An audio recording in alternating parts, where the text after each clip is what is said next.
This is a very exciting, historic moment. I'm Peter Stone, professor of computer science at University of Texas at Austin. I have the great honor to introduce the very first invited speaker of the joint sessions of Amos, IJCAI, and ICML for the first time ever. For those of you coming in, there's lots of seats over here, by the way.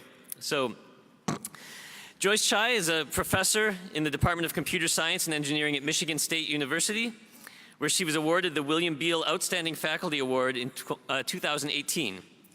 She holds a PhD in computer science from Duke University. Prior to joining MSU in 2003, she was a research staff member at IBM T.J. Watson Research Center. Her research interests include natural language processing, situated dialogue agents, human-robot communication, artificial intelligence, and intelligent user interfaces. Her recent work, which we're going to hear about today, is focused on situated language processing to facilitate natural communication with robots and other artificial agents. So without further ado, Joyce.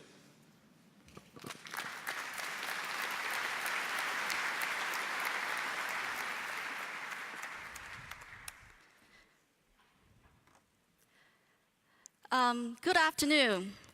It's a great honor for me to be here today, and I would like to thank conference organizers for inviting me. And first, I'd like to say that I'm very lucky to have an opportunity to work with a group of talented graduate students. Without their hard work, this talk would not have been possible. Okay, so I will start with a question to the audience. What TV show is this? The Jetsons. Yes, if you have not watched it before, The Jetsons is an American television cartoon series. The first episode was aired in 1962, which was about over 50 years ago. So Jetsons is a family who lived in the future. Besides Mom, Jane, George, Dad, George, and the two kids, they have this robot maid called Rosie. So Rosie does all the house chores for the family. So I'm just going to show you a couple quick clips.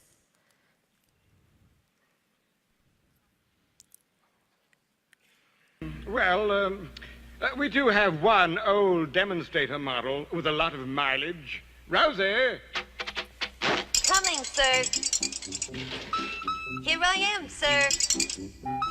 Yes, sir. The old girl's still eager, isn't she? But of course very H-O-M-E-L-Y. I may be homely, Buster, but I'm S-M-A-R-T smart. I like her, and I'll take her. Is it too loud? Oh, thank you, ma'am. Thank you. Is this too loud? The volume is good? What's this about inviting Mr. Spacely when all we have in the place is leftovers? I didn't invite him. He invited himself. All right, break. When did your boss get here? And he split second. Where are the leftovers? In the kitchen. Never fear while Rosie's here. How am I going to explain needing a raise when I've got a luxury like that monster clanking around? We'll just have to keep Rosie out of sight.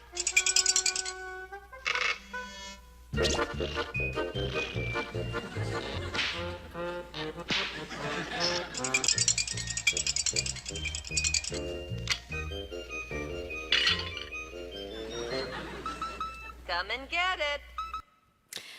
So it's really fun to watch this show. Actually, you may find some resonance with today's world. So for example, just in the first episode, you're going to see this little thing moving around when the button is pressed. So does that look familiar to you? Robot cleaner. And you're also going to see this kind of thing a lot. I'm just wondering, for all of us who are here, who has not done that before? So now comes the big question. What about Rosie, the robot maid? Today, we have AI systems that do vision, language, robotics, but how far away to realize this Rosie, the robot maid, who can do the housework for us, who can communicate with us in language, and who can even defend herself against discrimination?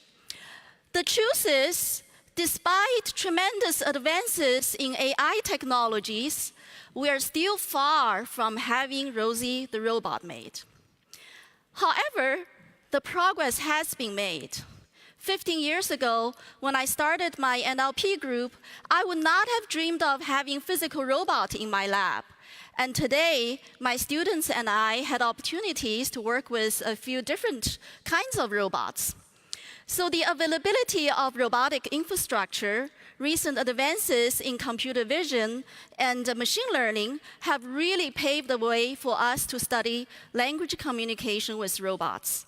So today, I will talk about a particular kind of a language communication, which is to teach robots new tasks and task-related knowledge. So imagine in the future, you can rent or purchase a robot, just like Rosie. And the robot comes with some pre-existing knowledge and skills, but the robot doesn't have anything knowledge about your household.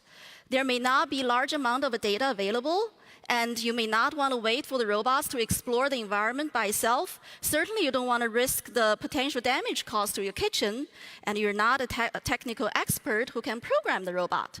So what becomes really ideal is for you to be able to teach the robot as if you're teaching a human assistant. So this has led to an emerging field on interactive task learning.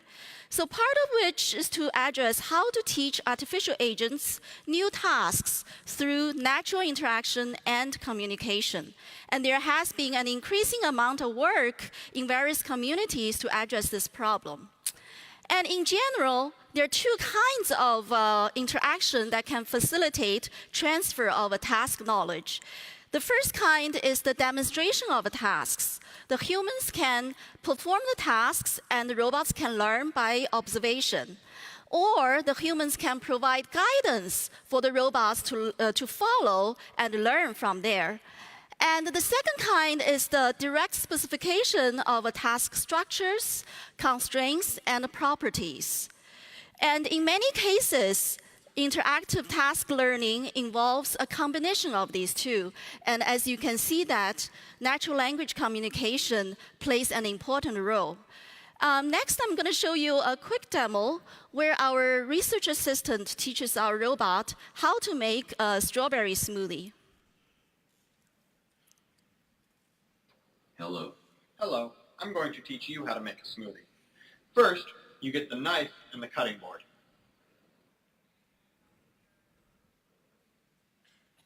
I don't see a cutting board. This is the cutting board in my hands in front of me. Okay. Next, you take a strawberry and you cut the leaves off. What do you mean? You cut the green part here off the strawberry. How do you do that? Using a knife like this. Okay, so you get the idea. In fact, this is not a functional system. This is just a demo we made a few years back, trying to demonstrate the idea of carrying conversation to teach robots new tasks. So at the end of a communication, the idea is for the robot to acquire this grounded task structure. As you can see here, the structure captures the hierarchical relationship between the task and the subtasks, and it keeps track of the partial order between action steps. And participants of the actions are grounded to the perceived environment, and actions also comes with action specifications and the resulting states that are caused by these actions. So you see that this structure is rich in representation. So it has several advantages. First, it will provide a common representation to bring humans and robots come to a joint understanding of the situation. And it will also allow the robot to reason about the tasks and plan for actions in the future. And you see that these semantic labels are grounded to the perceived environment, so it provides opportunities for robots to communicate with humans in language. However, arriving at this task structure is very complex and faces many challenges. One of the key challenges has to do with the very nature of human language communication. So in human language communication, what enables us to understand each other is this notion of common ground. So the common ground includes mutual knowledge and shared beliefs.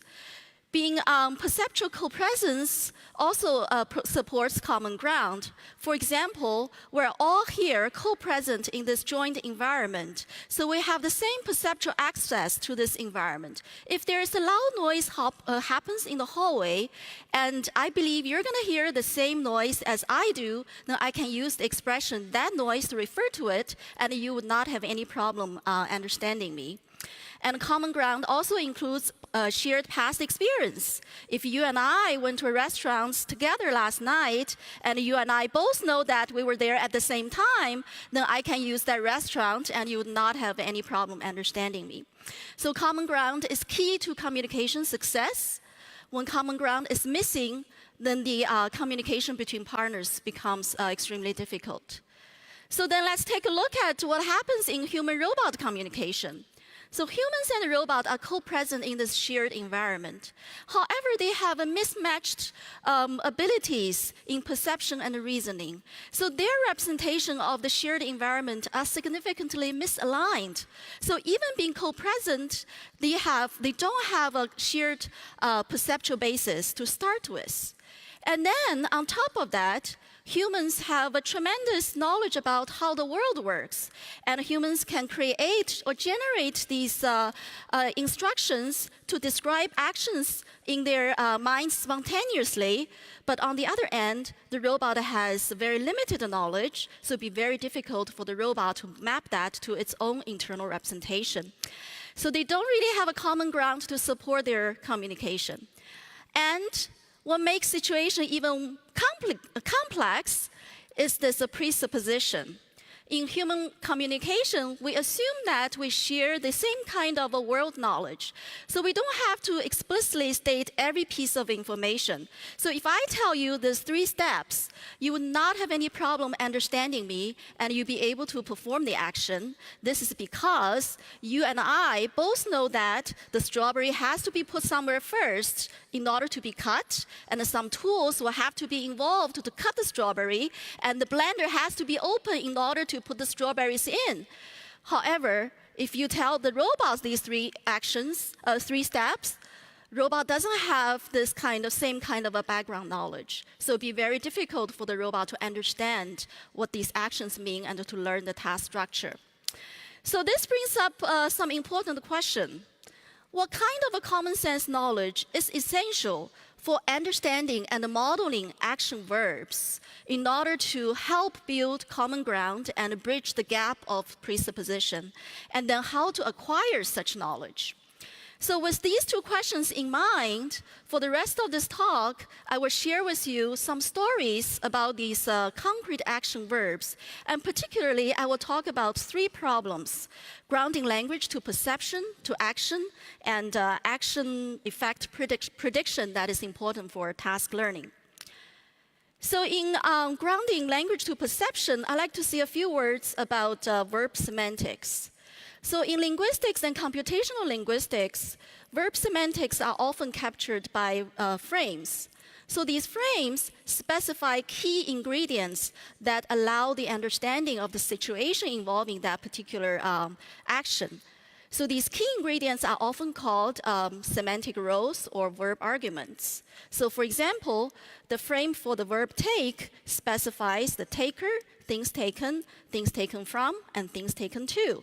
And in natural language processing, one of the tasks is to automatically identify these semantic roles from text.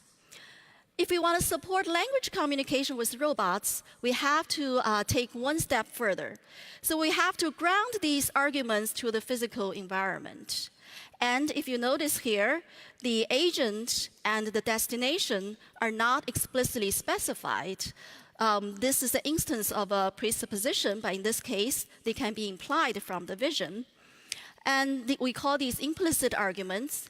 And the robot will have to ground both explicit arguments and implicit arguments in order to reach a full understanding of the action. So to help out, to start our investigation, we use this TACOS data set, and I think some of you probably are familiar with this data set. So this data set consists of parallel video and language descriptions describing activities in a kitchen domain. So we took a closer look at a set of commonly occurred action verbs in this data set. And here, this table shows that the red bar shows the explicit roles and the blue bar shows the implicit roles. And as we see that patient role, the objects are always explicitly specified. This is not surprising because these verbs are all transitive verbs. And some important roles are not explicitly specified, but they are very important. For example, tools. Tools are very important to understand and perform actions. So the good news is that the verb FAIM semantics allow us to construct a graphic model that support grounding these both the explicit and the implicit roles to the perceived entities in the environment. So we extend a previous approach by Telex to address this problem. And here we have some initial results.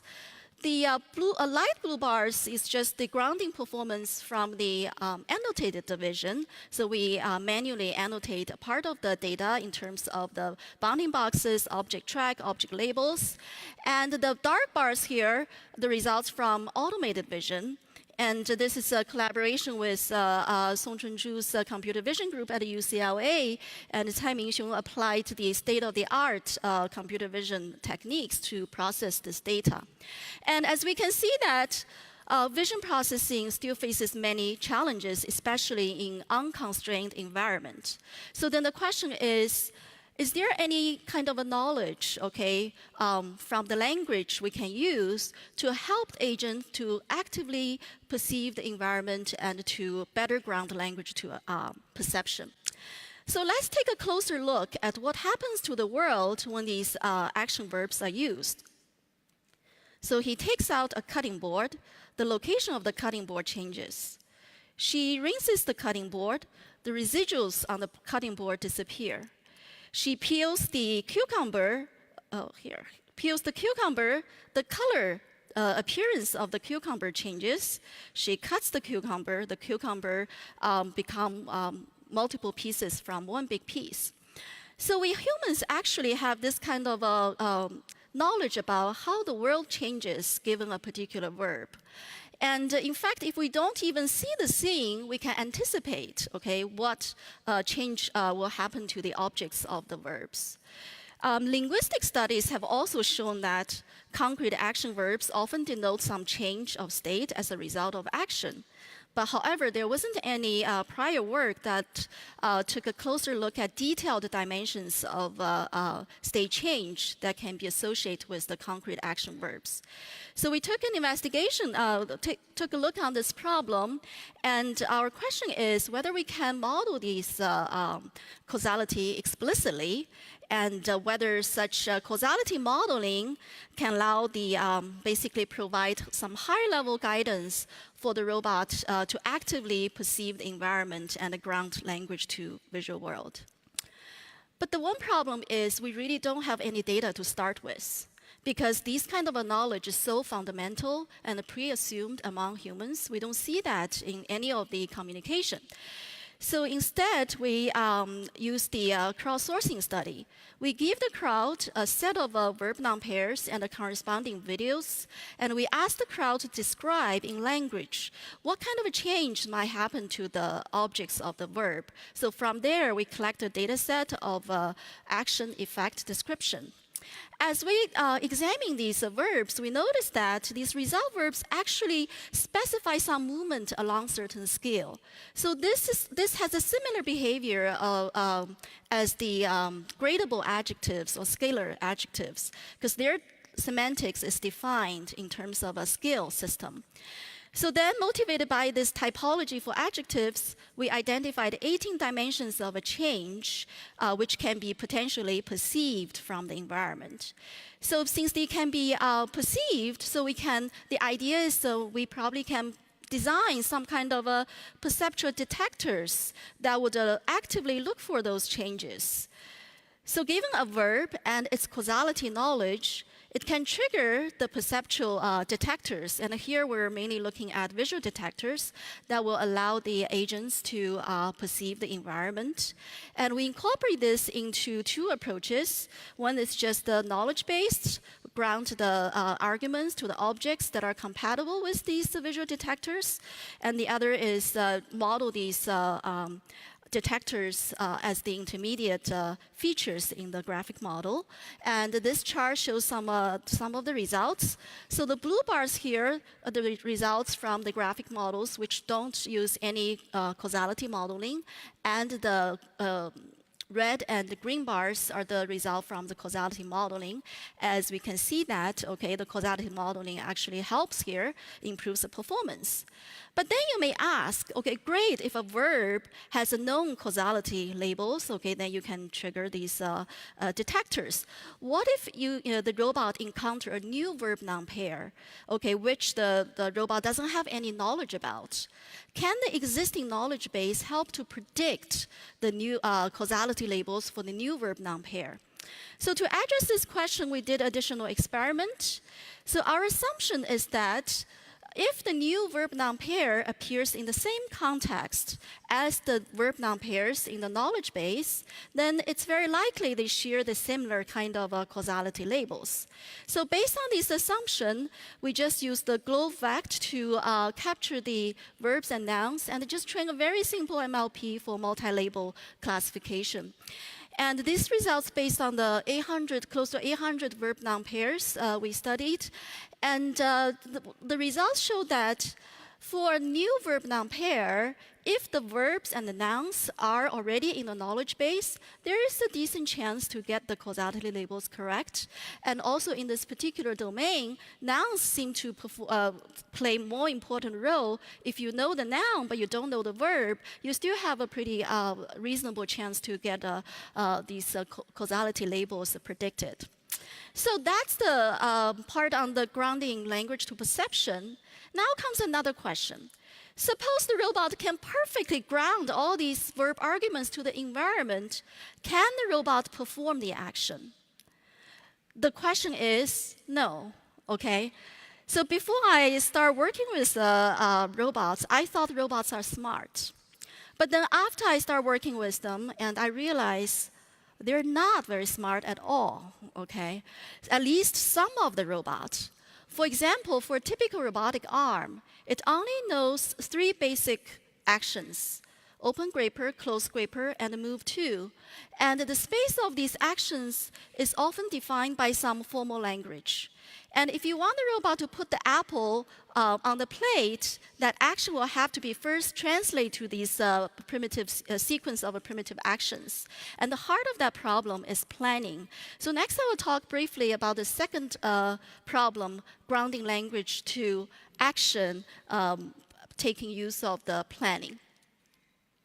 So let's say that we can teach the robot the new verb or new action stack through these step-by-step instructions. Open gripper, move to the one block, and the close gripper, move to another block, and open gripper again. And at the end of teaching, the robot tries to capture the knowledge to represent this action or this verb. So is it the case that first representation that just simply capture the sequence of primitive actions, or you capture the resulting state that robot's being through by using these primitive actions? So which one is better? So as it turns out that the second one, the state representation, is a better representation. So if this is actually nothing new, if you know how planning works. So because it is more generalizable, it can be connected with the symbolic planner to come up with sequence of action. So you can teach the robot in one configuration, and the acquired knowledge can be applied in a different new environment. And we call these a state representation the grounded verb semantics. So then the question is how to acquire these grounded verb semantics. So let's first take a look at how children acquire language. So there are different theories about child language acquisition. And the theory I am particularly drawn to is this social pragmatic theory, which was developed by cognitive psychologists, most prominently Michael Tomasello. So what this theory says that is the children acquire language is kind of a byproduct of a social interaction, much the same way as how they acquire other social conventions. So at around 1 year old, the children develop this very basic cognitive skills, such as intention reading and pattern finding. So these skills allow children to acquire linguistic constructs from the interaction with their caregivers. So the constructs start with something simple like words, and then becomes a mixture of words and generalization, and then becomes more complex, abstract construction. And the construction acquired earlier will be used to acquire more constructions as interaction continues. So motivated by this theory, we developed an incremental approach to acquire grounded verb semantics. So this approach consists of 2 phases. Either the robot or the human can initiate the learning phase, where the human teaches robot a new action. And through its own experience or by observation, the robot will generate or acquire a new verb representation or update an existing representation. So that's the learning phase. And the execution phase, a command from the human will trigger the execution phase. So once the command is received, the robot will look at its knowledge base, find the most fit verb representation, and use that to do the planning. And based on the outcome of the planning and the execution, the human can provide feedback. So if it's not correct, it can initiate another round of learning. So through this learning and execution, robots can continuously acquire new verb semantics through interaction with humans and environment. So I'm going to show you, this is an example of how to teach this virtual Baxter fill the cup with water through the step-by-step instructions. And you see the pick up the red cup and move to the left and so on. So through these instructions, the robot will experience the change of a world from the initial state to the resulting state. So here you see that we actually made several simplifying assumptions, right? First, the world can be captured by a closed set of predicates. And here the world is the deterministic, but certainly that's not going to be true, right? So I will talk about that in a couple minutes. But this will get our start. Okay, so the red part indicates the differences or change of a state. If we capture that, we can form a single hypothesis to represent the verb semantics. But this is very specific, okay, to this particular learning experience. To make it more generalizable, we can just use the difference to base hypothesis to capture the difference and build a very classical kind of specific to general hierarchy to capture the concept of the resulting states. And the part of the state, part of the space that's not consistent with the learning experience will be pruned. So you can imagine that through this continuous interaction, the robot will acquire like these hypothesis spaces for a variety of verbs. And when new command come in, the robot will try to find the best fit hypothesis. So then there could be different ways to learn how to select the best fit hypothesis. And in our previous work, we only used a very simple regression model. And here comes some result comparison, and we use the data made available by Mr. and colleagues in this evaluation. So here, the left side is we try to model only the changes happen to the verb arguments in the hypothesis space. And here is the changes happen to the world. All the changes happen to the world, and as we can see that all the changes leads to better performance. And different bars show the different ways to select hypothesis during execution, and again, the best fit hypothesis leads to better performance. But this is not the whole story. the world is full of noise and uncertainties. So instead of a deterministic representation, what we really get is more like, okay, each predicates come with some kind of a confidence value to indicate the likelihood of this predicates to be true in a given environment. So there could be different ways to handle these uncertainties. As a first step in our investigation, we augmented our framework by giving robots abilities to ask questions, okay, to resolve these ambiguities. And we identified a set of general questions, and we also used the existing data to simulate different noise and interaction, and applied reinforcement learning to learn interaction policy. So this policy will tell the robot when to ask what questions in order to get the best long-term reward. So this curve actually shows the semantic models, verb semantic models learned by using the reinforcement learning policy, and it consistently outperforms other policies. And not surprisingly, reinforcement learning also significantly improves the efficiency by asking smaller number of questions. So we implemented this learned interaction policy in our Baxter robot. And next, I'm going to show you a quick demo here. So these, what you're going to see here is the this interface here. Here is the internal robot representation of the perceived environment, and we use the ULO object recognition software here.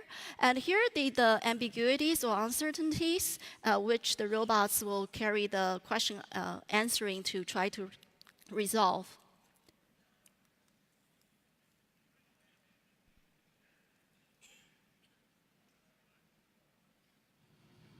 Place the kettle on the stove.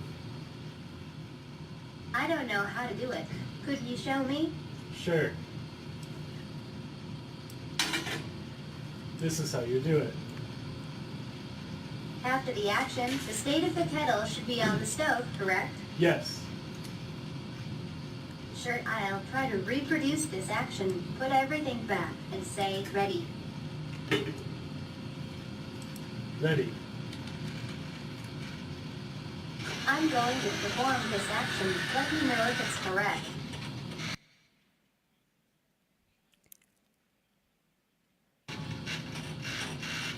Yes, that is correct.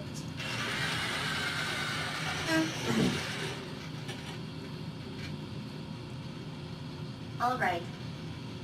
Place the tropical juice on the cutting board. Which is the tropical juice? It is the pink bottle. When you say tropical juice, do you mean that bottle? Yes.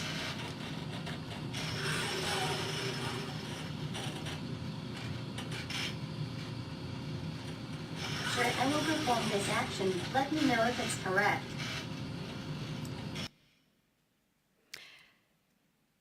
Okay, so you get the idea here. So I have shown you the two examples where modeling effect state can help grounding language to perception and action. So the action effect knowledge is important. So we humans actually acquire such understanding of action effect or cause effect at very young age. Infants around 8 months old can take simple actions to make things happen to the world. For example, by shake the rattle to hear the rattle sound. And around 3 years old, the children can make prediction about what could happen and also reason about what caused something to happen. So if robots ever going to become our partners, they need to have this basic action effect prediction ability. So to address this problem, we recently started a new task on action effect prediction, which is the third problem I will briefly talk about next. And we call this naive, is because we're only looking at very basic cause-effect relations between concrete actions and the perceived state of the world. So we formulate the problems like this. Given an action, for example, a verb noun pair, squeeze bottle, and given a set of images that describing different states of the bottle. And the goal is for the agent to identify which of these describing the potential effect of this action. So in this case, we hope that the agent will pick these two. And similarly, given an image describing some kind of effect state and given some kind of a set of actions, the goal is to identify which action that could cause this particular effect state. Okay, here we hope the agent will pick the last one. And to address this problem, our goal is not trying to train a model using large amount of annotated data. Okay, instead, we aim to have a very small number of annotated examples.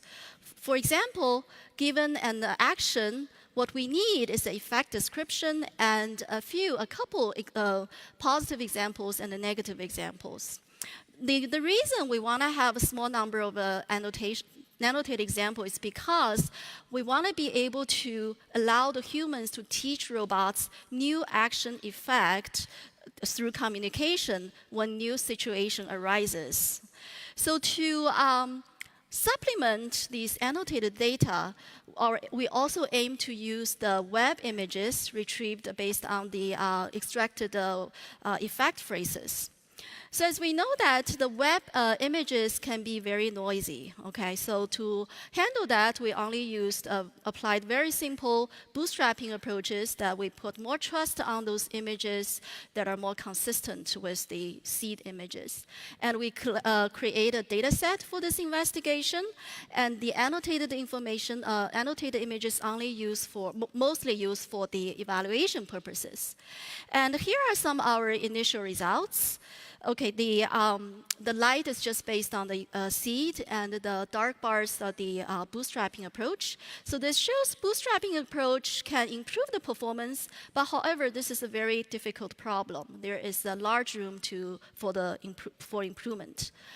And I'm going to show you a couple examples here. For some verb-noun pairs, it is easier to identify or to recognize the effect states because they have unique characteristics compared to the default state. For example, the beat eggs always going to see this liquid in the yellow color. But for some others, it is actually pretty difficult to recognize the effect states because there's no distinct, unique characteristics. For example, open window or closed window, there's not much change compared to the default state of the window.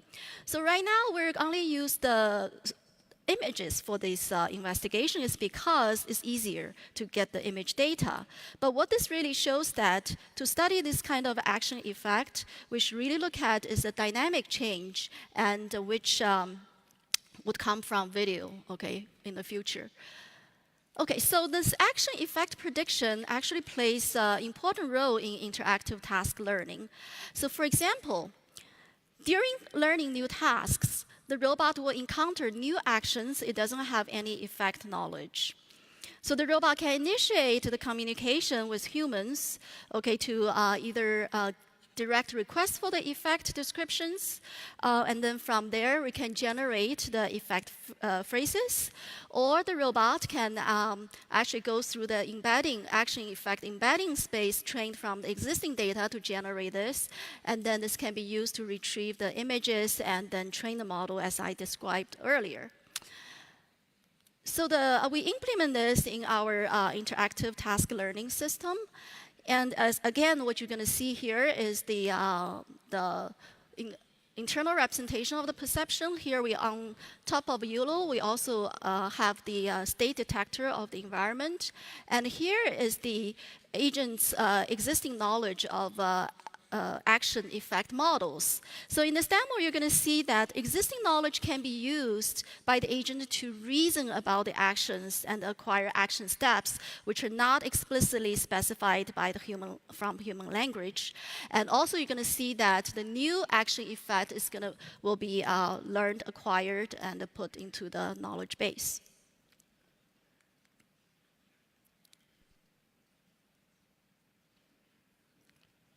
Hi, Becky. Hello, can you teach me how to make smoothie? Yes. What is the first step to make smoothie? Peel the orange. Sorry, I am not familiar with this action. Please show me what the orange looks like after peeling. How would you describe the effect of this action? Now the orange is peeled. The skin is removed. Got it. Here are some images I found. Please take a look at my screen. Which of these images show a peeled orange? The first, second, and fifth. Okay, I will learn from these images. What is next to make smoothie? Next, you put the orange into the blender.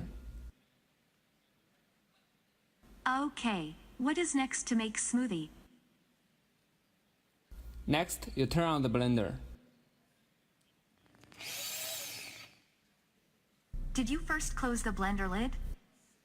Yes. Okay, what is next to make smoothie? The task is done.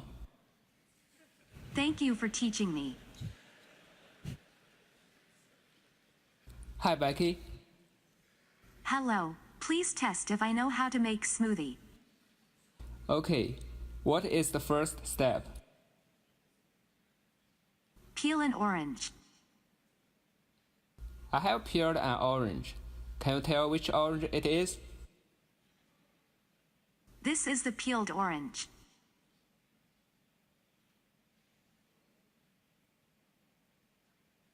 Now can you tell which one it is? This is the peeled orange. Good. What is next?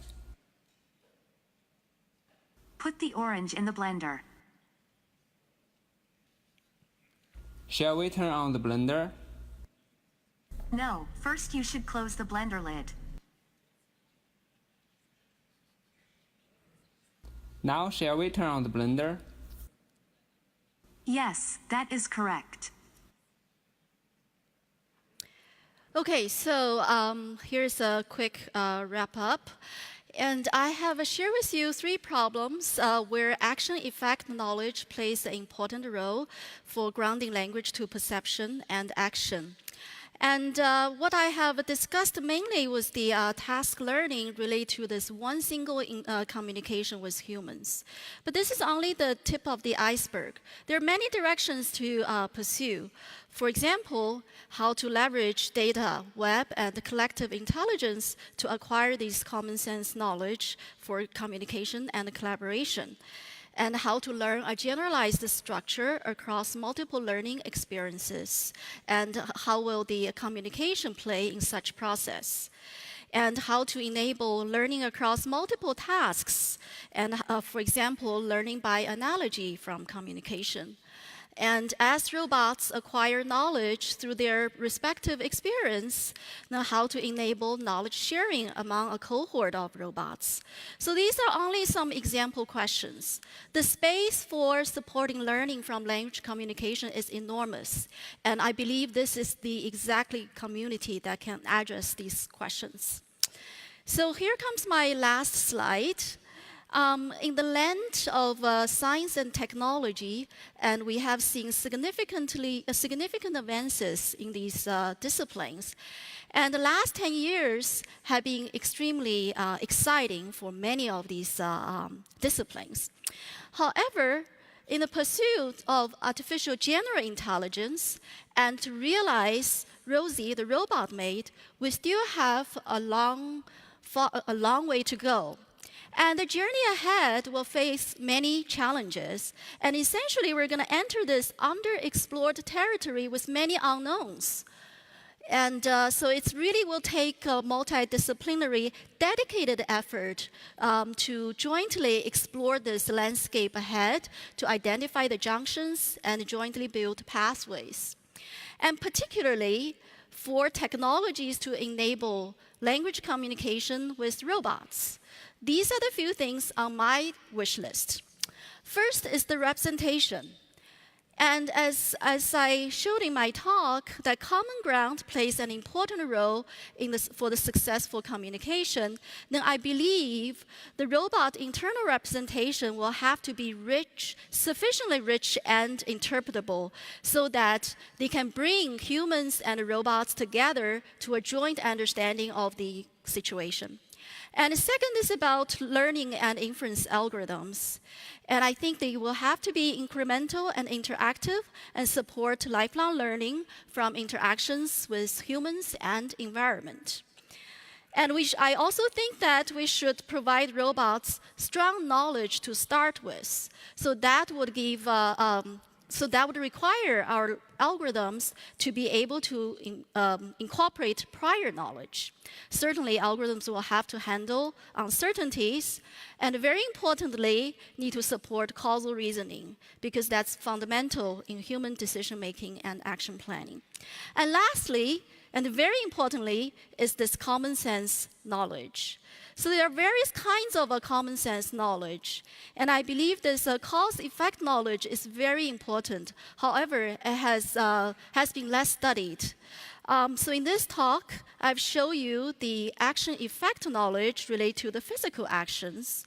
But besides the physical level, we humans have a tremendous cause-effect knowledge that guide us in our social interaction and the moral judgment. And I believe these are also very important kind of knowledge if we are going to build robots that are going to live among us and contribute to our human society. With that, I'll be happy to take questions. Thank you.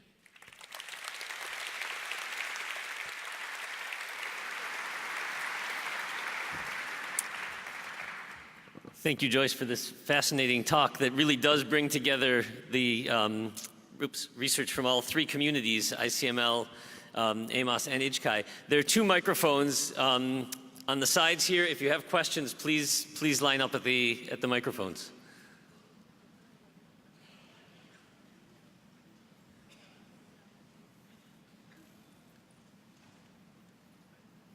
So, well, to get things started, and please do come up. We have about 10 minutes before the next invited talk. But I'd like to ask. So, you are bringing in aspects of learning, and you have some neural network learning in your perception, but you've also made a commitment to using logical representations, including some probabilistic aspects. Especially in this, in these communities, there's a lot of debate and thought about what are the right representations. Can we do everything with neural networks? Do you need to have? What's the role for logical representations? What's your thoughts on how to choose, and what went into your thought process about which aspects you would do with logic and which you would do with neural networks? Okay, very good question. I think that because my goal is to really enable this communication with robots, okay? And this, as I mentioned, common ground is very important. In order to have this common ground, I believe the symbolic representation will play an important role. But to get to the symbolic representation, there are lower level representations. And I believe that once there's a significant amount of data available, like a neural network for doing object recognition, these kind of a technology can be used to build that. So I really think that these two can be, we don't have to really choose one or the other. And today we can actually just, bring the advantages of both approaches together. I hope I addressed the question. Yes, and I just say I fully agree with you on that. Okay. There's a question there. Oh, thank you. Thanks, that was a really nice talk, and it's very nice that you actually close the loop of the research going back to the robots. Working with robots doesn't only allow you to have embodied students, but more importantly, embodied teachers. So the human is actually in front of the robot. And I'm wondering if there were other kind of social signals that you could leverage to help learning. Like, for example, you are mentioning Tomasello. And one of the aspects of human learning is how young children use extra information like body language or eye gaze. So I wonder if you could... Absolutely, absolutely. The joint attention plays an important role in learning. In fact, that the basic skills allow the children to acquire the language is the shared intention, joint attention. And in our other work, we actually looked at the eye gaze and the gestures, which I have not talked about here. But certainly, I believe will play an important role. But also another thing is about human learning is, human teaching is, we actually have studies. We invite humans to our lab, but they don't really know the limitation or capabilities of the robot. They don't even know how to start. They treat robots like a real human, and then the process falls apart. Or they treat the robots like really have no mind or no intelligence. Then everything becomes so not motivated, the whole process. So it's really important, I think, that both have the human motivation in the learning and also have the robot's motivation to cooperate to tell the human the limitation and the capabilities of the robot. Thank you. Thank you for the fascinating talk. I was just wondering, is this whole process biased towards the English human language, or could you also use other human languages to teach the robots? Well, this is not typically for English. If you can see that the English is just the surface language, right? But the underlying representation is language independent. Okay, we can translate, do a semantic processing to translate that language into the representation, internal representation, then it should work for other languages as well. Thank you. Thank you. So in this whole room, I can't imagine that there aren't more questions, but I'll be happy to take the opportunity to ask another one while waiting for others to come up. So in the field of natural language processing, one of the grand challenges is extended natural dialogue, being able to go back and forth. People are always pointing out how Siri and Alexa can do well for one or two turns, but get confused after that. Do you see, this is sort of a longer term question, but do you see this, the common sense that's coming out, common sense knowledge that's coming out of your work as having a role to play in being able to extend, to get closer to these extended dialogues? Right now, your dialogues are very scripted for particular purposes, but is there any direction that this helps in that regard? Absolutely. In fact, in dialogue, right, what makes us understanding each other is this common background, okay? If we don't have the common sense, knowledge representation, common sense, and I already showed in the slides that the robot will not be able to perfectly understand what you say, right? And without such understanding, the dialogue would become a little, will break down, okay? So I truly believe this common sense knowledge will really help not just just interpreting human language, and also help the dialogue to even use the dialogue to acquire more common sense knowledge. I don't know. Thank you. Please. Thanks for the really fascinating talk. I guess my question is a bit more philosophical. In one of the videos that you showed, once I guess the robot identifies the orange, it takes off its arm and it almost knocks out a juicer.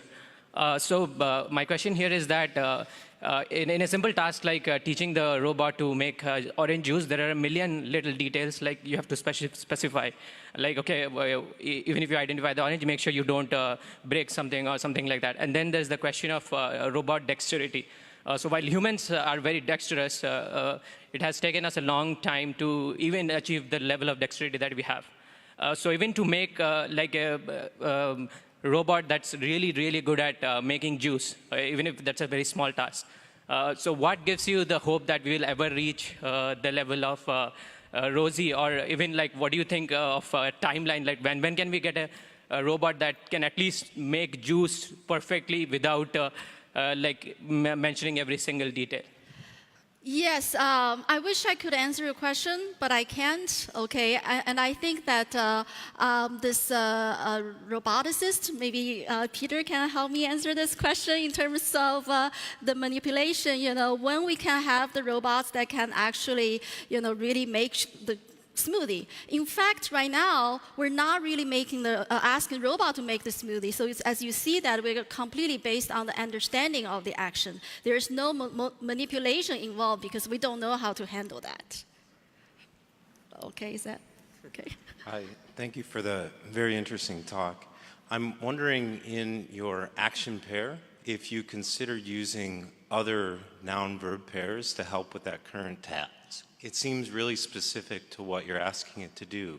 So for example, a chopped apple or a chopped onion are both chopped, and there's information about both which could be used to provide baseline level to the robot. So I'm wondering if you've considered that. Yes, absolutely. That's what we're doing. That is, we have a nouns and similar nouns share the similar kind of affordance, and similar verbs share the same kind of causality. That's the idea. We can use these similarities in the embedding space, trying to predict, the new verb-noun pair using the existing new verb-noun pairs. Thank you. Thank you. Hello. Thank you for your talk. I think you painted a very interesting picture, an inspiring picture of lines of research to make robots better companions for humans. In this conference, there's been a number of works on kind of more efficient models. The talk yesterday, one of the talks was on intelligence per kilowatt hour. I'm wondering about the extent to which you've thought about the efficiency of the models that you're employing, or to the extent that you've kind of consciously decided that's not a priority for your research. Actually, I have to say that this field is enormous, okay? And I used to work in the virtual world, but when I start looking at the physical world, it's like an open cans of worms, okay? It's like I have to address the robots, the manipulation, perception, action, so that then I kind of feel like for the language part, we have to be somehow carve out a particular space and focus on that particular research problems. But I do see that, in fact, there are a lot of things here. You see, okay, robot arms moves like really not the state of the art, okay?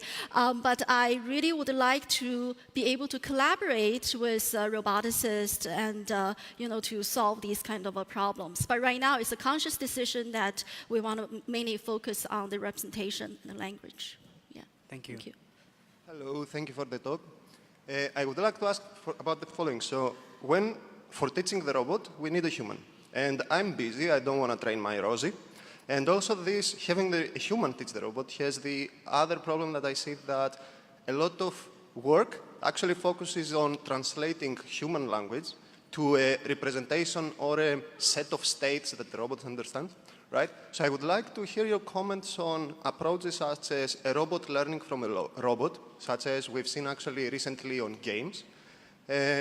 Not only in the exploration of the state, for example, that they may collaborate, but even allowing them to talk in their own representation and language of their own may help. Basically, your comments on this. Thank you. Yes, absolutely. There are many directions. So what I'm talking about is only one of these. I'm not saying this is the only. This is just one to complement with all these other approaches to teach the robot. Okay, thank you. We have time for one last quick question. Do you plan on sharing knowledge and abstract representations between robots? And do you think that would enable them to have a better understanding of the world in common sense and have a common understanding with their human counterparts? So what do you mean by sharing? Like you made that visible to the human? No, like directly sharing the models that the robot is learning between different robots. Oh, between different robots. Oh, that certainly would be an interesting direction to pursue. That's I think that that's the goal, right? If you learn from one experience, the other robot should be able to use that information. But it's not directly used, right? There could be situational differences. Then the other robot will have to address how to adapt, how to use. Okay, that's another research question. Thank you. Yeah. All right, with that, let's thank Joyce one more time for this fascinating and ambitious talk, sharing it all with us. Thank you. Thank you.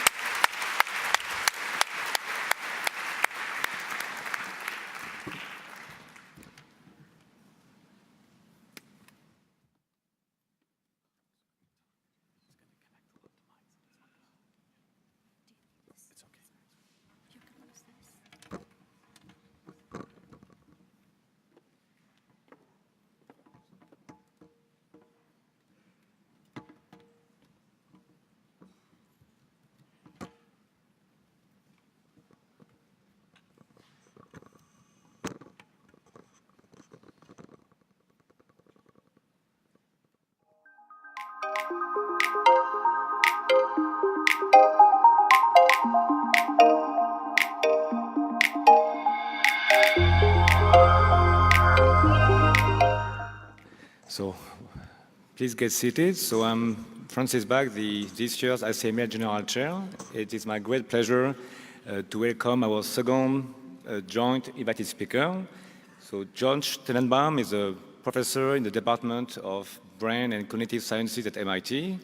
He is one of the thought leaders of our community, and he has been working at the interface between machine learning and cognitive science with a striking ability of having great contributions in the two disciplines, as shown by the many awards he have received. Also, he has been mentoring a lot of PhD students and postdocs, and many of them are now leaders in our disciplines. So please, today he's going to talk about building machines that learn and think like people. So please give a warm welcome to George Tenenbaum.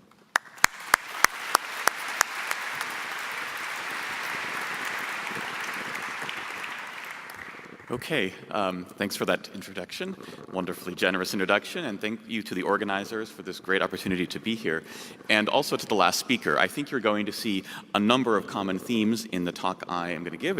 I'm coming from a complementary perspective as a cognitive scientist, a member of Brain and Cognitive Sciences, but also an AI researcher.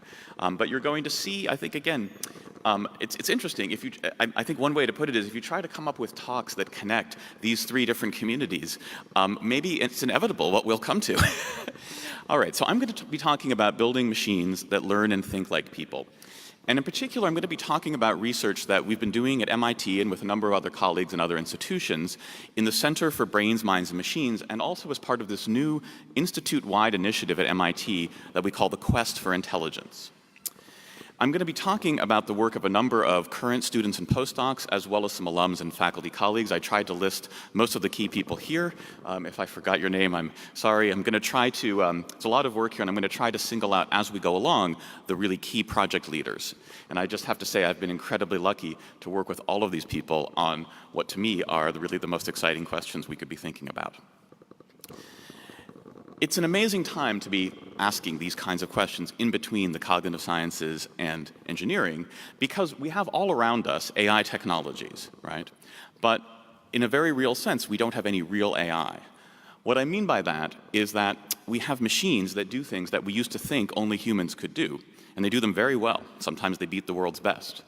But none of these machines has anything like the flexible, general-purpose common sense that each of you use to learn to do each and every one of these things, if you choose to, and an infinite number of other tasks that you could learn. So what's missing? What's the gap? That's what I'm trying to figure out. Okay. Now, there's many things that are missing, and it's a long way away before we have anything like that level of general-purpose AI. But the particular gap that I've been focusing on is summed up in this slide. What is the really distinguishing feature of recent AI technologies, of course, as everybody here knows, is the recent successes in pattern recognition. That includes, of course, deep learning, but other data-driven machine learning methods that have really just nailed this problem. But intelligence is so much more than pattern recognition. In particular, it's about modeling the world. So that means not just finding patterns in data, but actually explaining and understanding what we see. It means being able to imagine things that we haven't seen yet, maybe that nobody's ever seen, and then to make plans and solve problems to make those things real, and then to be able to build new models as we experience more about the world, so learning as model building. If you're interested in these themes, I'd refer you to this article that came out in Behavioral and Brain Sciences last year with a number of excellent commentaries and some responses that I wrote together with several former students and postdocs and colleagues, Brendan Lake, Tomer Ullman, Sam Gershman. We explore these issues at great length, probably too much length, but if you want more than this talk, start there. Okay. I think we have to admit, right, that we are very far from being able to capture human model building at anything like the kind of level of engineering maturity and scale that Silicon Valley would like. And yet, what I want to tell you about here is I think there is at least one route to try to get there, which is to reverse engineer how these abilities work in the human mind and brain. And this is the fundamental principle of our Center for Brains, Minds, and Machines, and the part of the Quest for Intelligence at MIT that I've been working on. That the basic science of how intelligence arises in the human mind and brain can lead to fundamental advances in the engineering of intelligence if we approach our science like engineers. So here's our quest grand challenge. Imagine if we could build a machine that actually grows into intelligence the way a person does, that starts like a baby and learns like a child. I've been working on this project with a number of colleagues at MIT and beyond. Here I'm just showing you 3 of them, Laura Schultz, Rebecca Sachs, and Elizabeth Spelke. And together, this is what we're trying to tackle. We think that success would mean artificial intelligence that is in some sense truly intelligent, and machine learning that actually learns. Okay? And it's a long way away, but that's okay because we know that even small steps towards this goal can be huge.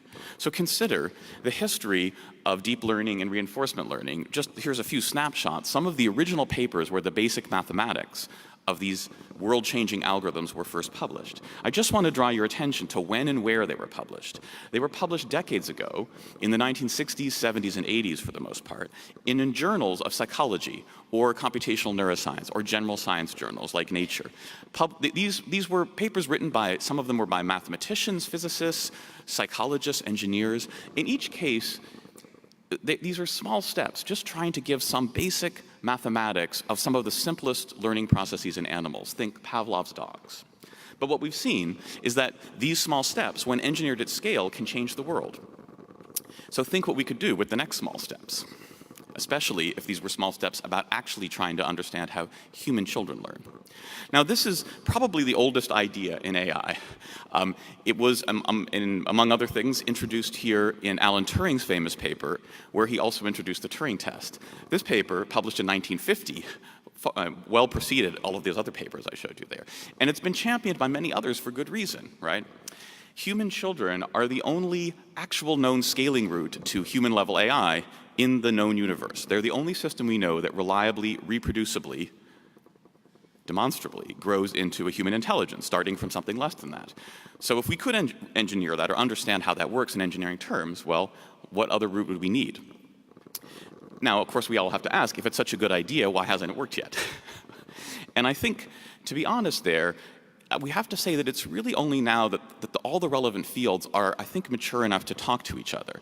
In particular, I think it's only now that the science of how children actually learn, the science of cognitive development, as represented by some of those colleagues of mine that I showed you there, and many others, is at the point of maturity that can offer real engineering guidance to AI. And hopefully AI is at a point of maturity where it can take that guidance. And it's really needed, I think. The basic questions that we have to address, right, what are the engineering questions if we want to do this, is what is the starting state? How do babies actually start? And what are the actual learning mechanisms of children?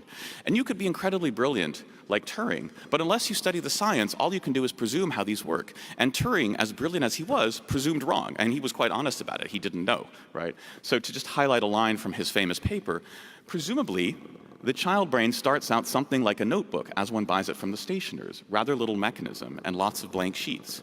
But what we now know is that's just completely wrong, basically. So again, echoing very much of the previous speaker. So for example, in the classic work of Elizabeth Spelke, she showed, by studying babies as young as 2 months, 3 months and older, that children don't just initially see the world, the youngest babies, as just patterns and pixels, even high-level ConvNet features, but rather in terms of objects. That means physical objects in the three-dimensional world, objects that don't wink in and out of existence or teleport or pass through walls. Okay? In a very real sense, they are already born prepared with object permanence and knowing about three-dimensional space. Rebecca Sachs has studied similar things as well as the basic social cognitive mechanisms, the way babies understand other people. And she's shown in recent work, this was from a recent paper based on functional magnetic resonance imaging of 4 to 6 month old infants, that the high-level functionally specific brain circuits that we see in adults for, say, understanding other people and other parts of high-level perception in large forms are basically already there as early as you can look in babies' brains. And Laura Schultz, who studies the learning of older children in what's often known as the child as scientist view. So, for example, very much developed and popularized by Alison Gopnik or Susan Carey and others who study children's learning. They study all the ways in which children's learning is nothing like just copying things down from the blackboard, but an active process of forming theories about the world and doing experiments, the experiments that we call play, in order to test those hypotheses actively. So, in other words, what we've learned is that the starting state is rather more sophisticated than we might have thought. And the learning procedures are also rather more sophisticated than we might have thought. We have supervised learning and reinforcement learning, but we also have these much more powerful mechanisms in humans. And that raises the challenge for engineering or reverse engineering. How are we going to capture those in machine terms? So that's what I'm working on. And I'm focusing on intuitive physics and intuitive psychology. I'll illustrate what I mean in a second, but again, very resonant with, I think, what you saw in the previous talk, because while I'm not really going to be talking about natural language here, these abilities are also, among other things, the building blocks for our first words and our first phrases, and then the window that all that gives us into the rest of the world of human meaning. A key stage here, again resonant with the previous talk, is the stage of 18-month-olds. So consider this 18-month-old here on the left who's stacking up cups, a popular kid activity, all right? And think about the intuitive physics that lets him do that lets him assemble these cups into a tower, that lets him make a plan where he's, after failing to fit that one cup on, he's going to make a sub-stack of 2 cups and put it on the 3, okay? And then to debug that plan at multiple levels when it might go wrong. Now, for those of you who work on robots, or everybody else here because you're sophisticated consumers of robotics, all right, we know this is far beyond what today's robots could do. And if we could build robots that had that level of the ability to think about, let alone manipulate the physical world in their plans, then that would be amazing. Or when we talk about intuitive psychology, here I'm going to show this famous video again of Felix Wernicke and Michael Tomasello, another 18-month-old.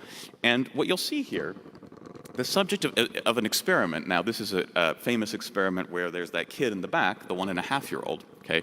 And he's seeing, just like you, an action that he's never seen before. And you haven't seen this before either unless you've watched this video, okay? But just like you, he can understand what's going on and how to interact, right? Just watch here.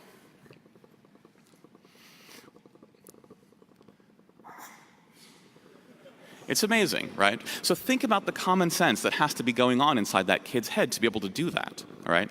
Again, there's intuitive physics to understand the action, what are the constraints, but then there's the goals and the plans, there's the joint attention, the eye contact, the quick look down at the end to the person's hands to make an inference about how the plan's going to be complete. If we could build robots that could do that, that would be incredible.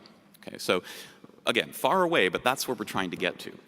Now, in the work that I'm going to be talking about here, I'm going to tell you about some of the first steps we're doing and the basic kind of technical tools. This isn't going to be a very technical talk, but again, I'll try to include pointers to the more technical work.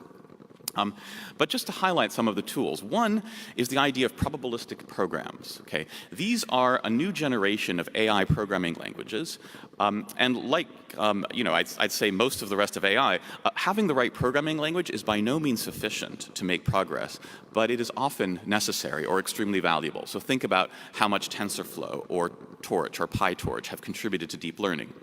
So the term probabilistic programming means different things to different people, but this is what it means to me. It has about as much to do with probability as neural networks have to do with neurons. Namely, it comes out of trying to think about some basic issues in probabilistic modeling and how to build general tools that capture what is essential to probabilistic models. But at this point, it's expanded to include programming languages which really allow us to combine a number of the best ideas in AI from multiple generations of trends in the field. So not just, of course, the most recent developments in neural networks, but also the ideas of probabilistic inference in graphical models, especially causally structured models, and even before that, the idea of symbolic languages.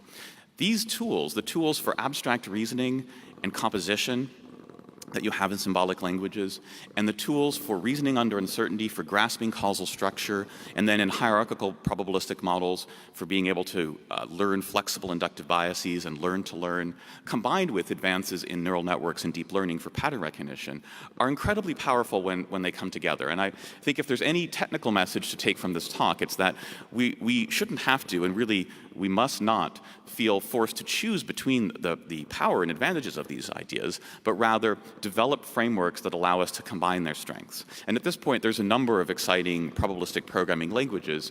For example, recently the Pyro language being developed by Noah Goodman and colleagues at Uber AI, or languages like ProbTorch, Bayesflow. You might recognize names. Gen is a language being developed by Vikash Mansinga and colleagues at MIT. And all of these languages have the same goal to integrate these excellent ideas. Now, it's not enough just to have a general purpose programming language. You have to say what kind of programs are you going to write. And for us, the way we're trying to capture the basic common sense knowledge of young infants is with probabilistic programs that are built on a core of game engine programs. So the tools that game engine designers use to create a rich or the game engines provide to game designers to allow them to create many rich, immersive experiences, many new games, without having to program everything from scratch, but that give you fast, real-time interactive graphics or fast, real-time interactive physics, none of which, is perfect. In fact, it doesn't have to be right. It just has to look good on short time scales and be efficient enough to interact with in real time with the user. Those, we think, are the same kinds of engineering considerations that shaped the human brain and other animals' brains over evolution.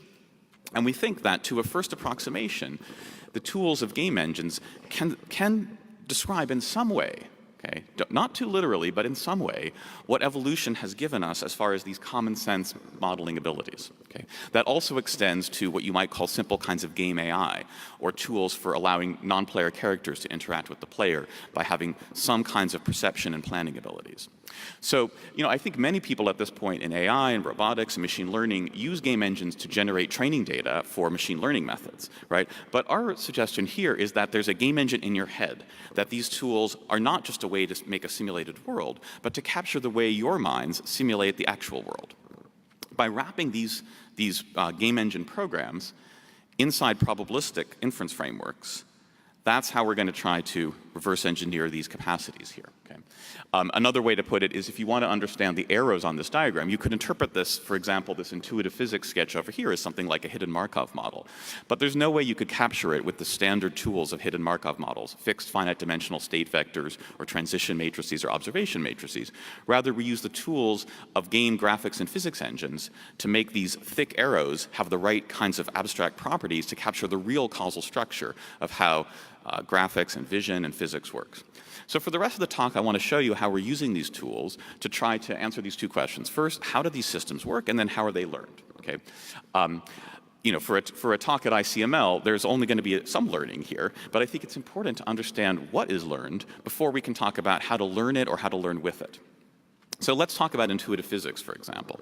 So in work going back a few years that really started in our group with Pete Battaglia and Jess Hamrick, who are now both at DeepMind, we published a paper about 5 years ago in PNAS for us, the informal title was the Intuitive Physics Engine. It had a somewhat different name, something like Simulation as an Engine of Physical Scene Understanding. But what we tried to do there was to show how we could take simple kinds of game physics engines, wrap them in a framework for probabilistic inference to answer many, many different kinds of questions of intuitive physics. Like, for example, when you see these stack of blocks, some of them look like they should be falling, others of them look stable, some you can't tell, and we might ask people to judge on a scale of 1 to 7 how likely any one of these towers is to fall. That's what you see. The average judgment of a group of participants is on the y-axis. And then we ask our game engine the same thing. Now, there's some uncertainty in both humans and in our model. Our model's uncertainty comes from the fact that we can't perfectly estimate the 3D state from an image. And then we might also be uncertain about exactly which forces are in play. There's gravity, there's friction, there's collisions, but there could be, the table could be bumped or there could be a wind. And the combination of those things allows this model to make very good quantitative predictions of people's judgments. So the model's predictions, the average of a few posterior samples in the game engine are shown on the x-axis. And in the paper, we used the very same model to answer questions not just about will the stack of blocks fall, but which way might they fall, or how far will they fall, or here's a little bit of language, I would say.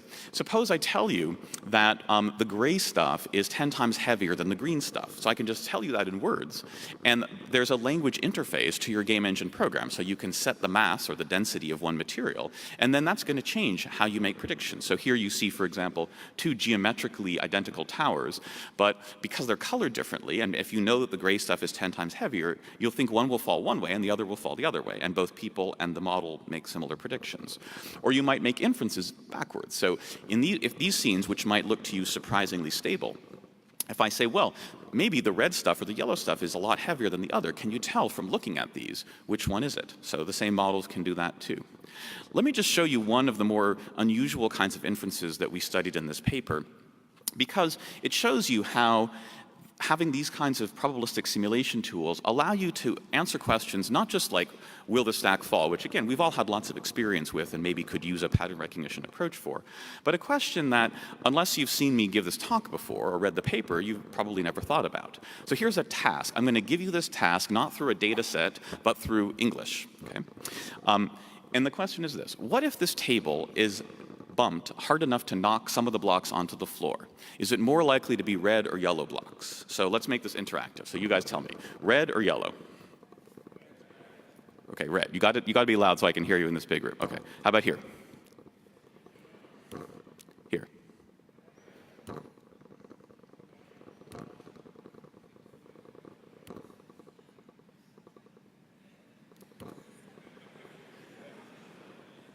One more. Okay. All right, you all got to experience the joys of experimental psychology. And what you saw happen here, if you could hear what everyone was saying, was the same kind of things we observe in the lab. So sometimes you're sure what the answer is, and everybody responded quickly and loudly with the same answer. Other times there's uncertainty across people, or sometimes that uncertainty also shows up in response latency. You're a little bit longer to answer when you're not sure.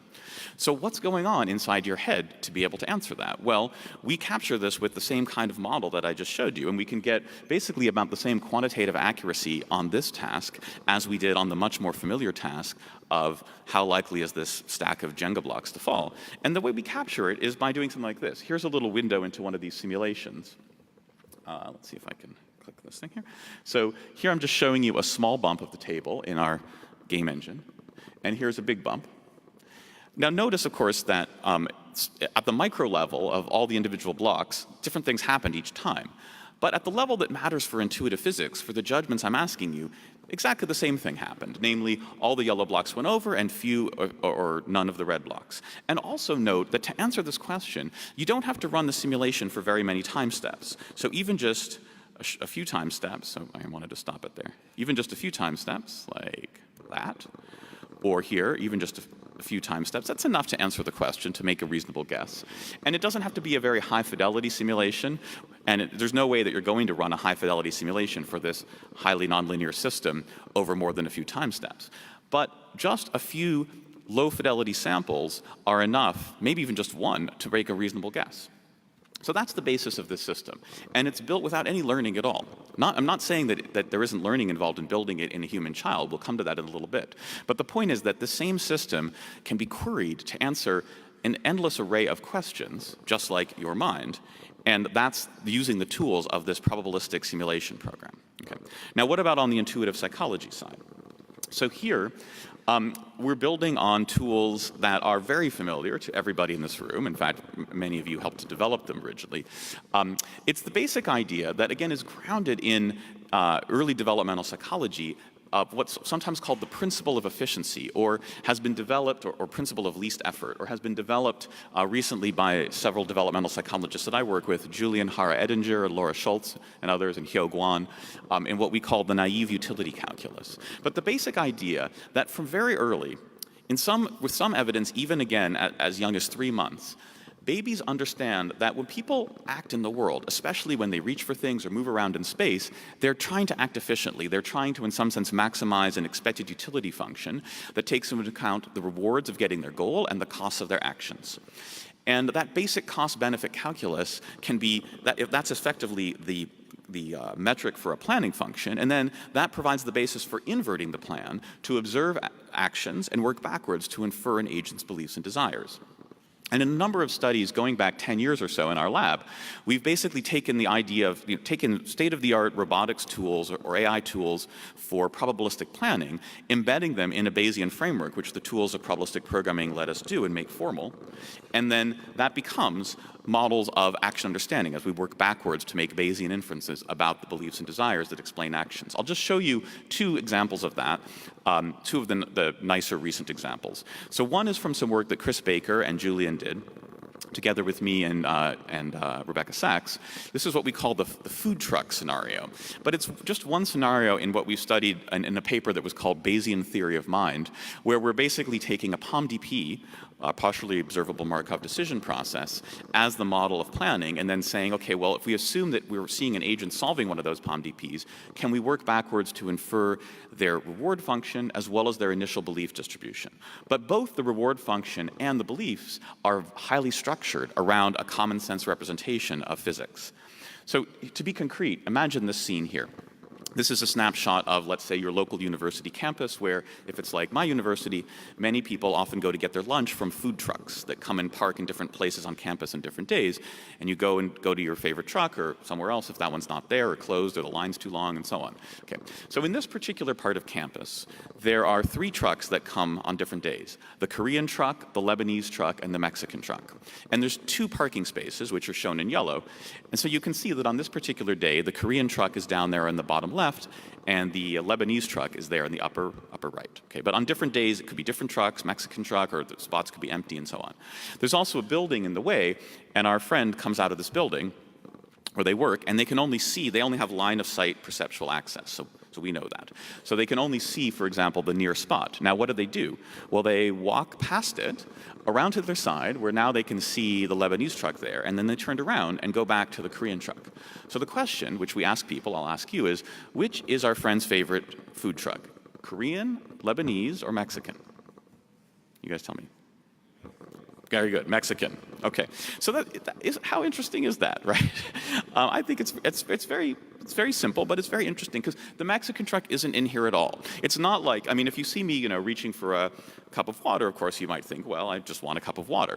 But here, what you see is our person following an efficient path, not to something in the world, but to something which we understand they are mentally representing. They have a false belief, or at least a false hope, that they thought that the Mexican truck might be there, but then it turned out that it wasn't, right? So that's the kind of judgment we get. We have people make graded judgments about their preference for the different trucks, and for Mexican is the most preferred one, and Korean second. And then they also infer that most likely the agent thought that the Mexican truck was going to be there, otherwise it wouldn't have been worthwhile. It would not have been efficient to go there. If you were sure the Mexican truck wasn't there, since Lebanese is your least favorite, the efficient thing would have been to just go straight to the Korean truck. Okay. And that pattern of inference we can study in this experiment across really dozens of these different scenarios. I'm just showing you 4 here. And the same model explains all of them. Again, it doesn't require any training. There's just a couple of parameters basically calibrating the costs and rewards. And it provides a very quantitative fit, even more accurate than the intuitive physics models. I'll show you just one more thing that's just in progress, where we're applying the same kind of idea more in a, call it a grounded robotics AI setting, where we're watching a person now with video. We have both video and Connect reach for one of a number of different objects. In this case, I'll show you a video in slow motion where she's reaching for one of 16 objects in a 4x4 grid, and you have to decide which one she's reaching for. Okay, so I'll just say, raise your hand. It's going to play in slow motion. Raise your hand when you think you know which of those 4x4 objects she's reaching for.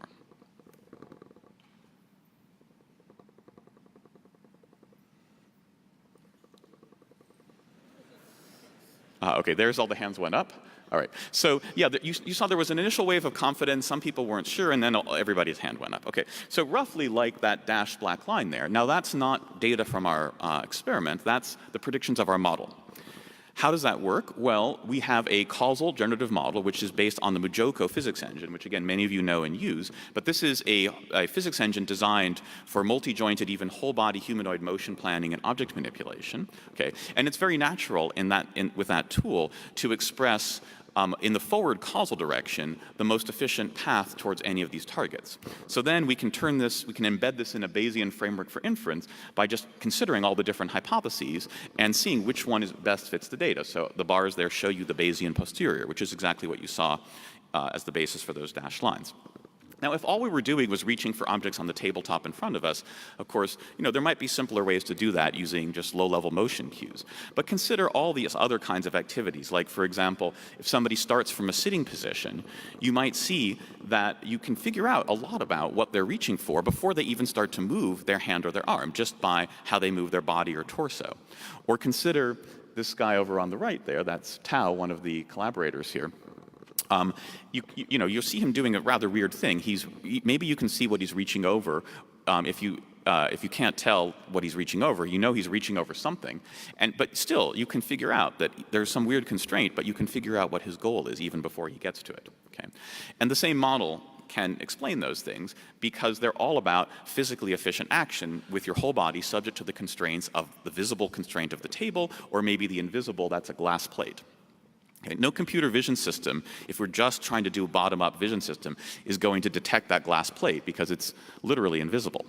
But yet you still know it's there as part of understanding his action.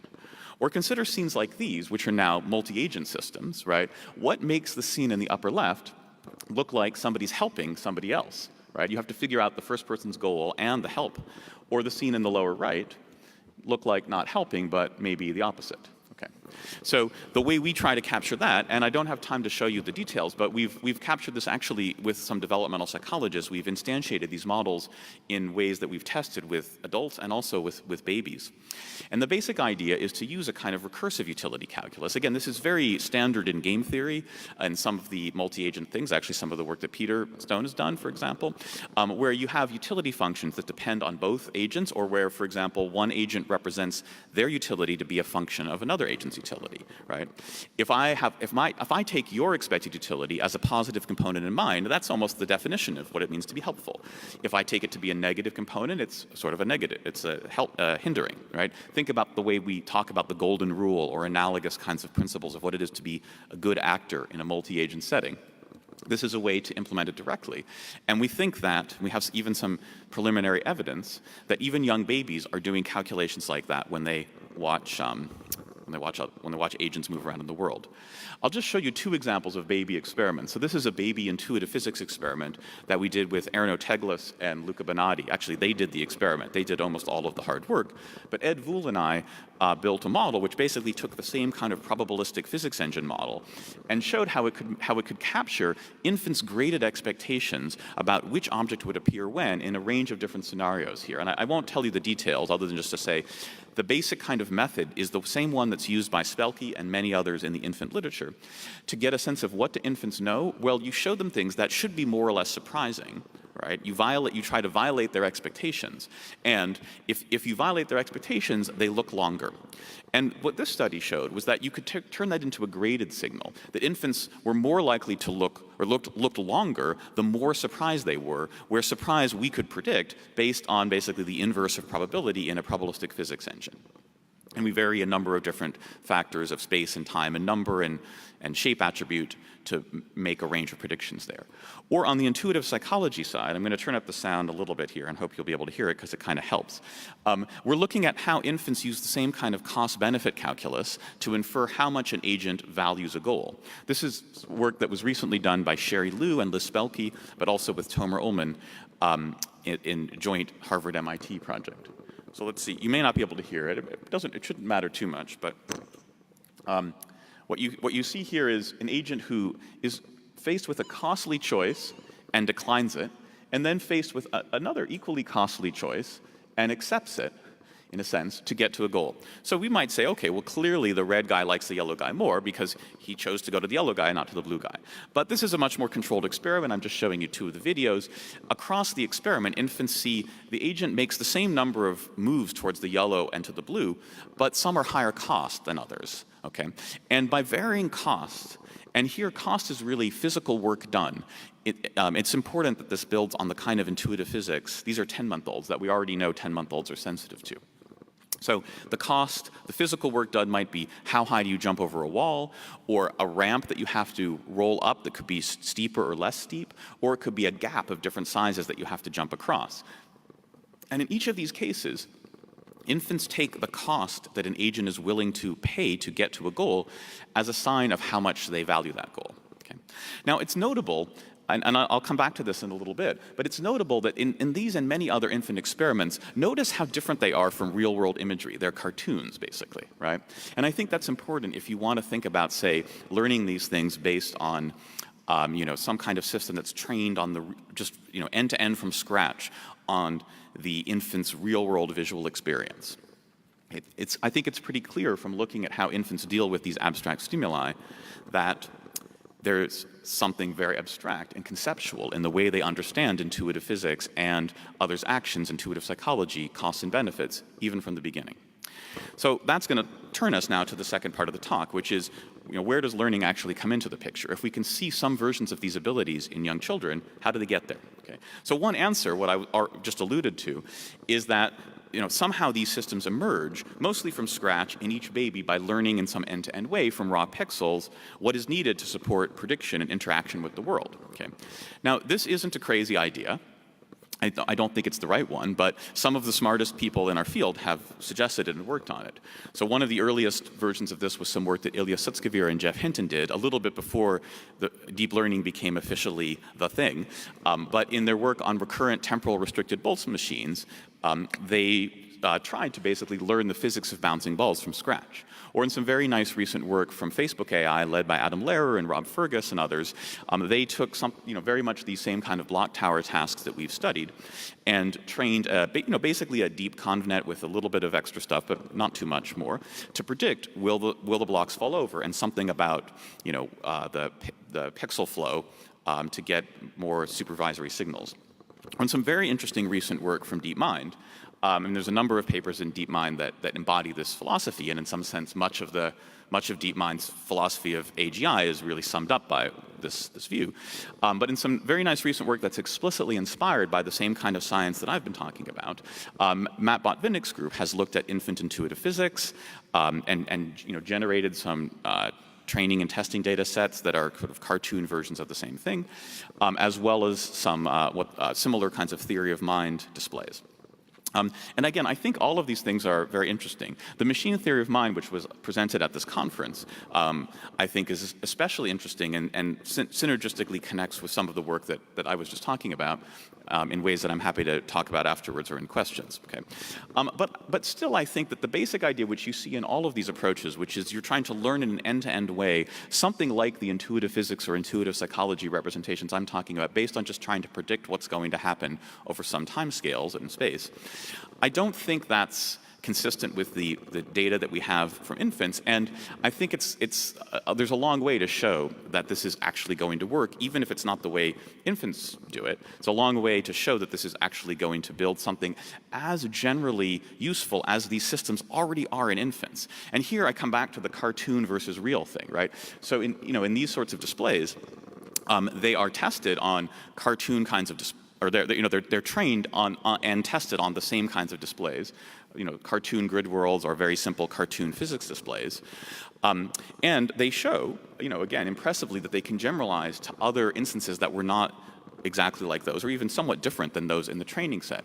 But the generalization is not huge, and it's not to anything like the full range of images, real or synthetic, that even young babies can see these things going on in, even before they've had really almost any training experience. So I think that's just fundamentally different what these systems are trying to do and what infants are trying to do. Okay. So the approach to learning that we've been pursuing is there's a few different directions, and I'll just try to summarize them quickly. But they're basically, some of these are learning with or in this game engine in the head, and others, which I think are the biggest and hardest problems, so hard that nobody has a good solution at this point, is how do you actually learn something like the game engine itself? So let's talk about, for example, learning to use the game engine in the head, because I think this is the clearest place where in the research program that we're developing, the tools of neural networks and deep learning are clearly valuable and clearly a good way to go. And what we're talking about here is pattern recognition, but the patterns are patterns of conditional inference. So this often goes by the name of amortized inference or inference compilation, for example. Noah Goodman, Frank Wood, a number of others have developed this kind of idea, at least in the probabilistic programming community, but well beyond people who say they're doing probabilistic programming, there's versions of this idea. Okay, and this is an ideal thing to do when you want to make inferences that go against the direction of causality, when you want to invert causal arrows, basically.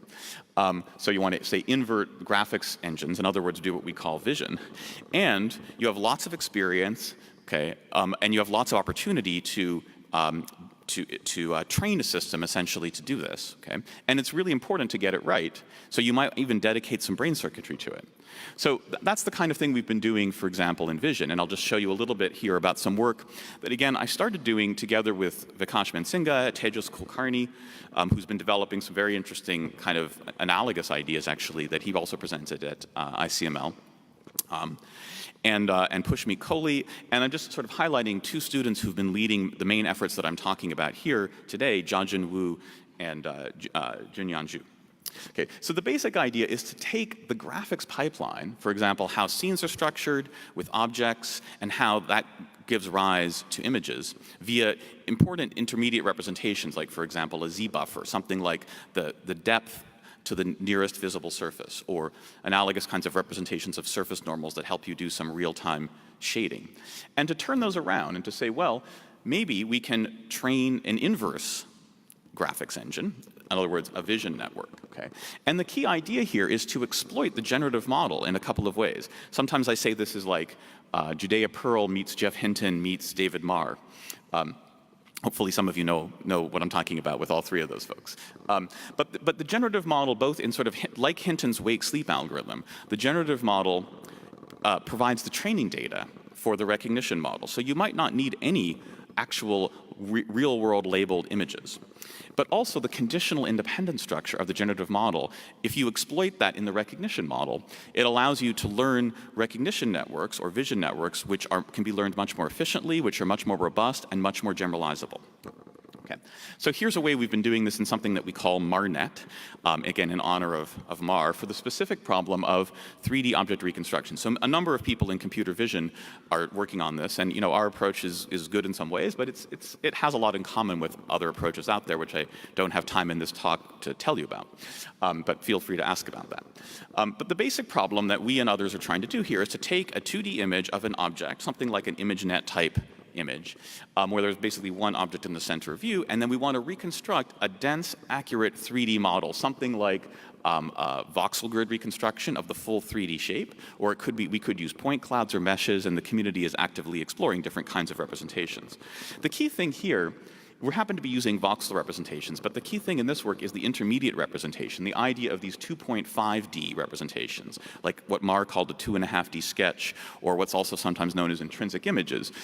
Again, it's something like an image-based map of depth or surface normals or silhouettes, or we might also talk about albedo or the object's reflectance, okay, which is a natural representation in the graphics direction.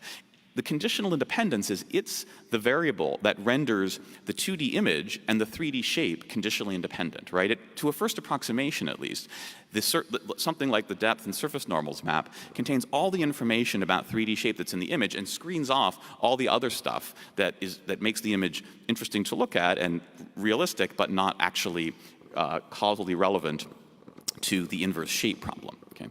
So we implement that idea in a neural network, which is explicitly trained to go through these several stages. Okay. It has training losses for the intrinsic images, like the surface normal map. Okay. And then it has a sort of a 2D and a 3D convolutional structure, and it's trained to produce a 3D voxel reconstruction. Okay. By setting things up in this way, you can actually train this network completely from synthetic or imagined data from the generative model.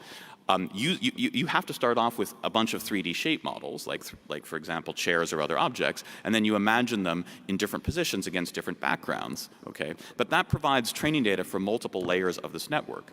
And again, we also can use the graphics online in perception for what's known as reprojection consistency. Again, a number of groups have used this idea, and we're developing that here too, which helps basically fine-tune small differences, or fine-tune the 3D shape interpretation to really fit the actual surface normals. And because we know the causal structure of how 3D goes to 2D via 2.5D, and we know we only have to go back to 2.5D, then that's a powerful assumption and makes this work efficiently. And this method can provide surprisingly good 3D reconstructions for objects in a familiar class like chairs. Okay. Now, we can extend this idea also to full scenes, and Jiajun together with Pushmi Kohli built something which they call the neural scene renderer. This was a CVPR paper from last year. They use this to render into various graphics engines. You can think of it as like a generalized autoencoder, but where the decoder is actually a game graphics engine. Okay? And now we can apply that same idea to the graphics physics engine combination of, let's say, our blocks world scenes. Okay? So here the key is that the input to the graphics engine is the same as the input and output of the physics engine. It's this three-dimensional object model. Okay? And that's really important. Okay. So the system here learns to see the blocks, learns to see where they are, their size, shape, and color, and then that provides very fast ability to actually see the scene, and then we can make inferences about what's going to happen next, and even imagine what's going to happen next by using our actual symbolic physics engine. So it's a kind of neuro-symbolic hybrid. Here I'm showing you on some of the scenes from the Facebook AI group. They took real movies. You'll see the real frames on the left. And you're going to see in a second those movies, what happens when these blocks, when we turn them on and the blocks fall. And then I'm going to show you on the right a resynthesized movie showing what our system predicts is likely to happen. Okay, our system just sees the first frame, then it de-renders into the state of the game physics engine, and then it makes a guess by running forward the game physics engine. So here we go. I'll show that to you again. You can see that our prediction is not exactly right. But it's right enough. Again, at the level of intuitive physics, it's about right? Maybe the thing falls a little bit too soon. Maybe it doesn't fall in exactly the right direction, but basically the right blocks fall in basically the right direction. I don't think people can predict any better, and that's the kind of thing we're testing experimentally. And you may not need to predict any better for most purposes that matter. And again, this is a challenge and an interesting constraint for robotics. Here's a few more movies just so you can see that. Here's one more. Just think for yourself, like, okay, what do I think is going to happen? Okay, now I'll show you what our system thinks is going to happen. All right. So again, I think this is a nice combination of pattern recognition where it's tractable on the vision side with a model-based approach for the physics. And having that physics model in there with real forces, we can actually use it for planning. So if I want to say on that scene there, pick up only the green block or keep the blocks from falling, then the system tells me where I can apply forces in 3D, although I'm showing you here in 2D.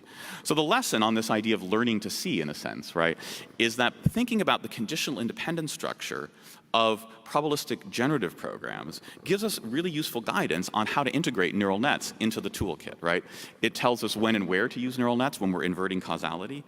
It tells us what training targets to use, namely the simulator state, for our dynamics model. It gives us key intermediate representations, the bottleneck representations in the simulator on the graphic side, such as the 2.5D sketch. And it also tells us how to come up with training data, which we can generate just from within our head. Now, we can also talk about learning actual resources in the game engine, like learning the objects. So again, in some nice work that Jiajun Wu did together with Chengkai Zhang and others at NIPS 2 years ago, they built a 3D GAN. This is one of many such things at this point, But just basically trying to say, okay, well, let's say I want to build a generative model of objects at the voxel level. We can do that, okay? If we know about objects. You have to know about objects and you have to know about 3D, okay? We can use that as a prior. This is a paper that was just accepted to be presented at the next ECCV, which shows that by incorporating that basically into MARNet, you can get even better 3D reconstructions for a wide range of, or a somewhat wide range of different image categories, chairs, airplanes, cars, and so on. Still far from perfect, but it helps. Okay. Some really cool recent work that Junyan did together with Jiajun and a number of others is to kind of extend this approach to include a full shape texture generative model which can actually produce realistic looking images. So here you take a 3D GAN, the same kind of one we had before, and now you have the generative pipeline, 3D, 2.5D, 2D, and you build also a texture model. It's also a adversarially trained generative texture model. But the key is you're using your knowledge of 2D and 2.5D and 3D. So the texture is something which is basically mapped onto the 2.5D sketches in order to produce, for example, a realistic shape as well as a realistic image of a car. And compared to other GAN results, which again are really quite exciting and impressive, and I'm certainly impressed with them along with many others, but here we can take a step to make much more realistic kinds of generative models for objects because we're modeling both the 3D and the 2D structure jointly. And the representation is disentangled. It explicitly separates out the shape, the pose, the texture or texture and color, and those can be independently manipulated.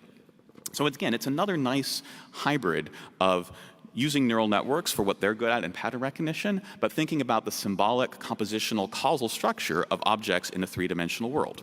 Okay. It's also not nearly enough.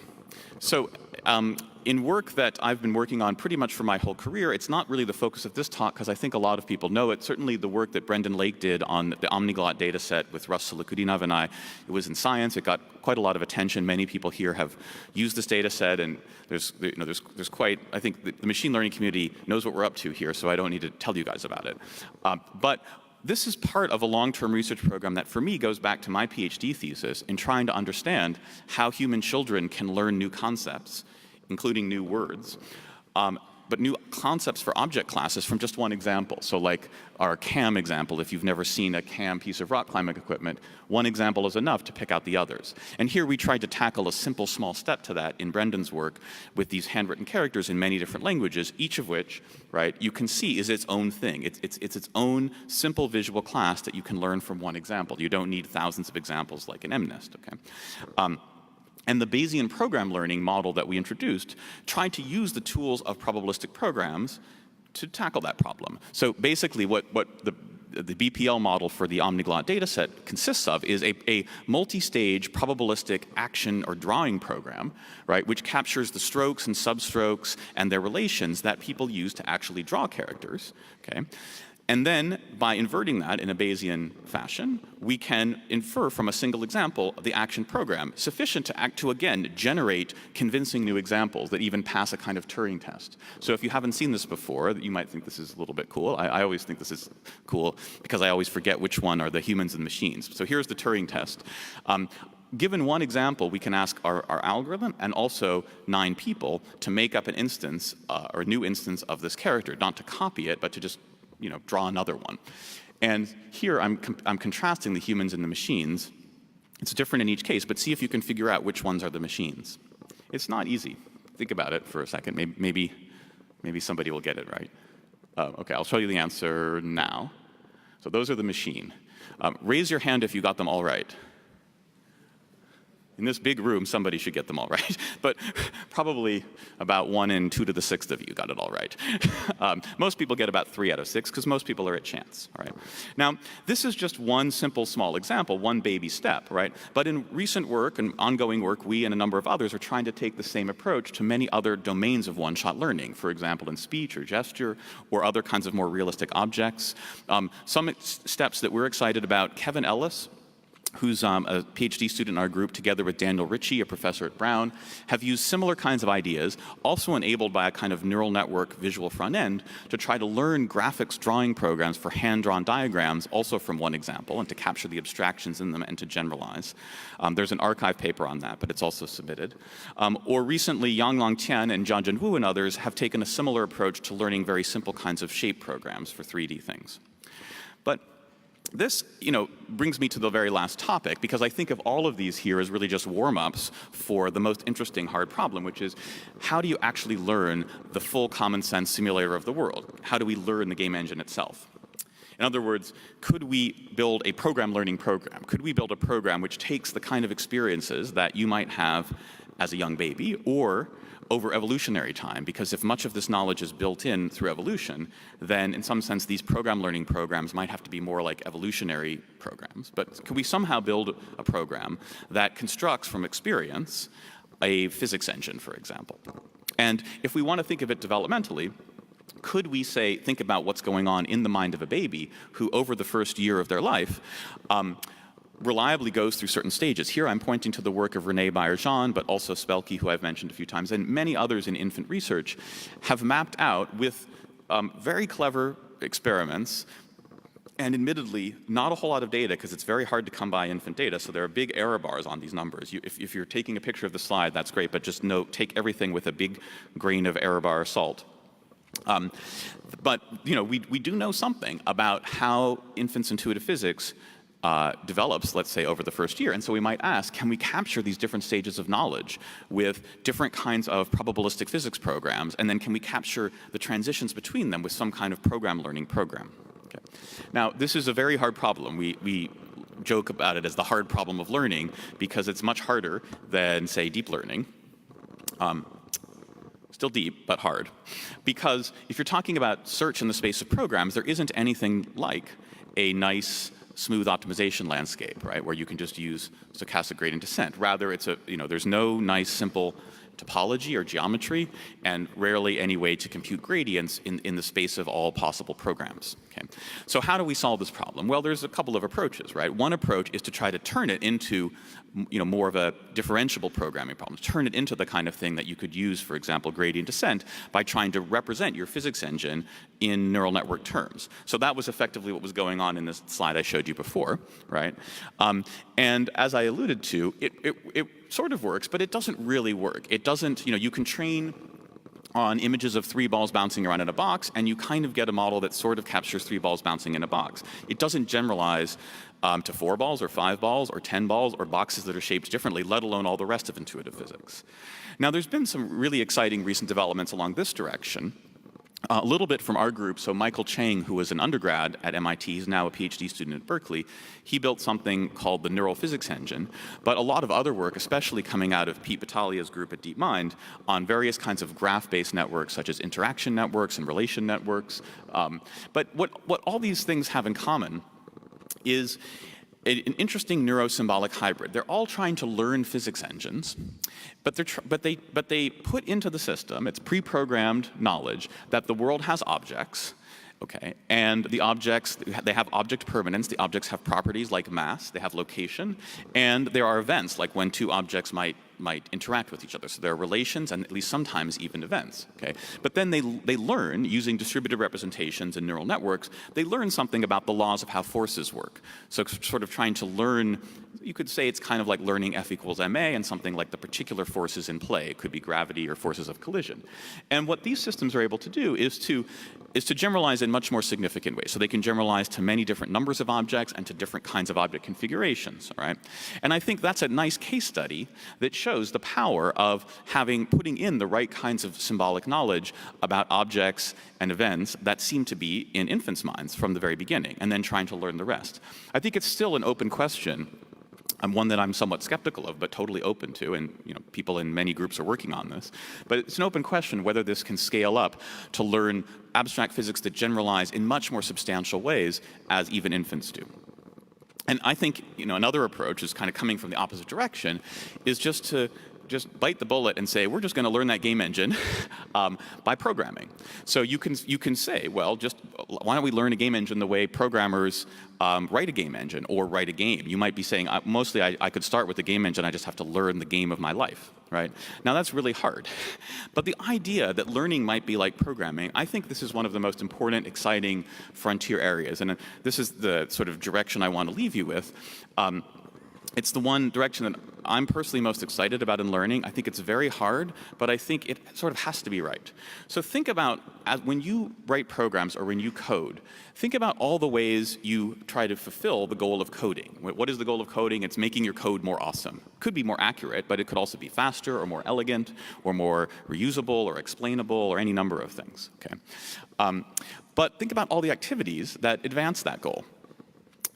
Sometimes making it more accurate or faster is tuning parameters. Okay? Sometimes the compiler does that for you automatically. Sometimes you do it by hand. Sometimes you use gradient descent. Okay? But think about all the other ways that you make your code more awesome. You extend or refine existing functions. You write whole new functions. You borrow functions from other people. You borrow a whole library of functions. You write your own library of functions. You maybe write a whole new language. Okay? All of those activities of coding have analogs in children's learning.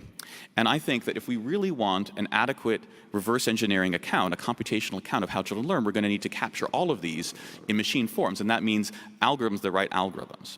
Now, you're all lucky if you're interested in this, because you could go to the NumPy workshop on Sunday, which stands for Neural Abstract Machines and Program Induction, which is a gathering of one of the places, this is the second one of those, the first one was at NIPS 2 years ago, where people who are bringing together machine learning and programming languages techniques, as well as other ideas from cognitive science and AI, are really working on this hard problem.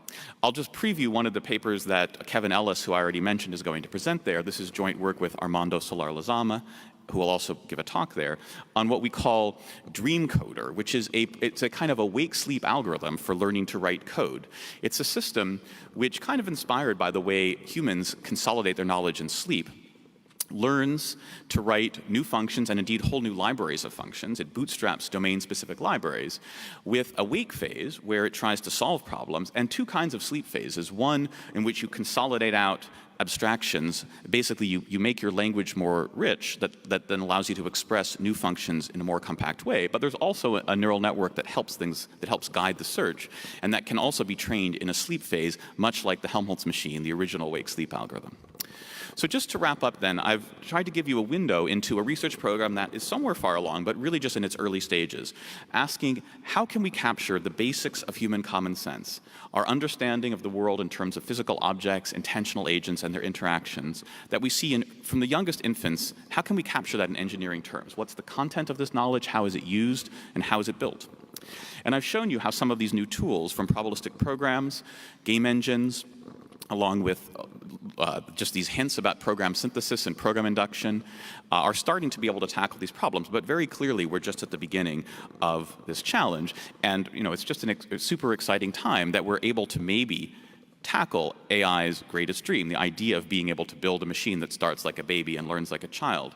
And I'll leave you with what might be a roadmap, how we can address the most basic questions, which is what is the inductive bias, how do we start, and how do we learn?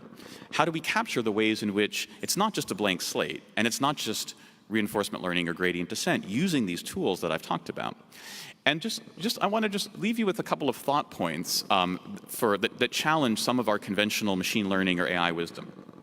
When we look at human learning mechanisms, we see these mechanisms, which are really mechanisms that help us revise and construct inductive biases. They don't just work within an existing inductive bias when we're learning with programs. So this is a way we can benefit from strong starting conditions, just like all other species, and yet be able to revise these inductive biases, make them flexible. In other words, inborn or present from birth doesn't mean inflexible. Okay? So we should think about that and not just assume that hard coding something or hand coding something means that it can't be recoded. Also, think about if much of learning is something that happens through evolution, then that's a very different process from gradient descent, and AI researchers might want to gain something from that, thinking that way. And finally, if we think about real learning in the sense of the learning that happens in a child's mind, it might be much more like thinking or programming than like gradient descent. But that's okay, because if you like gradient descent, because gradient descent is highly synergistic, right? Learning programs could actually be tractable in ways similar to end-to-end learning of differentiable programs or neural networks, and neural networks might even help to make that tractable. Okay, thank you.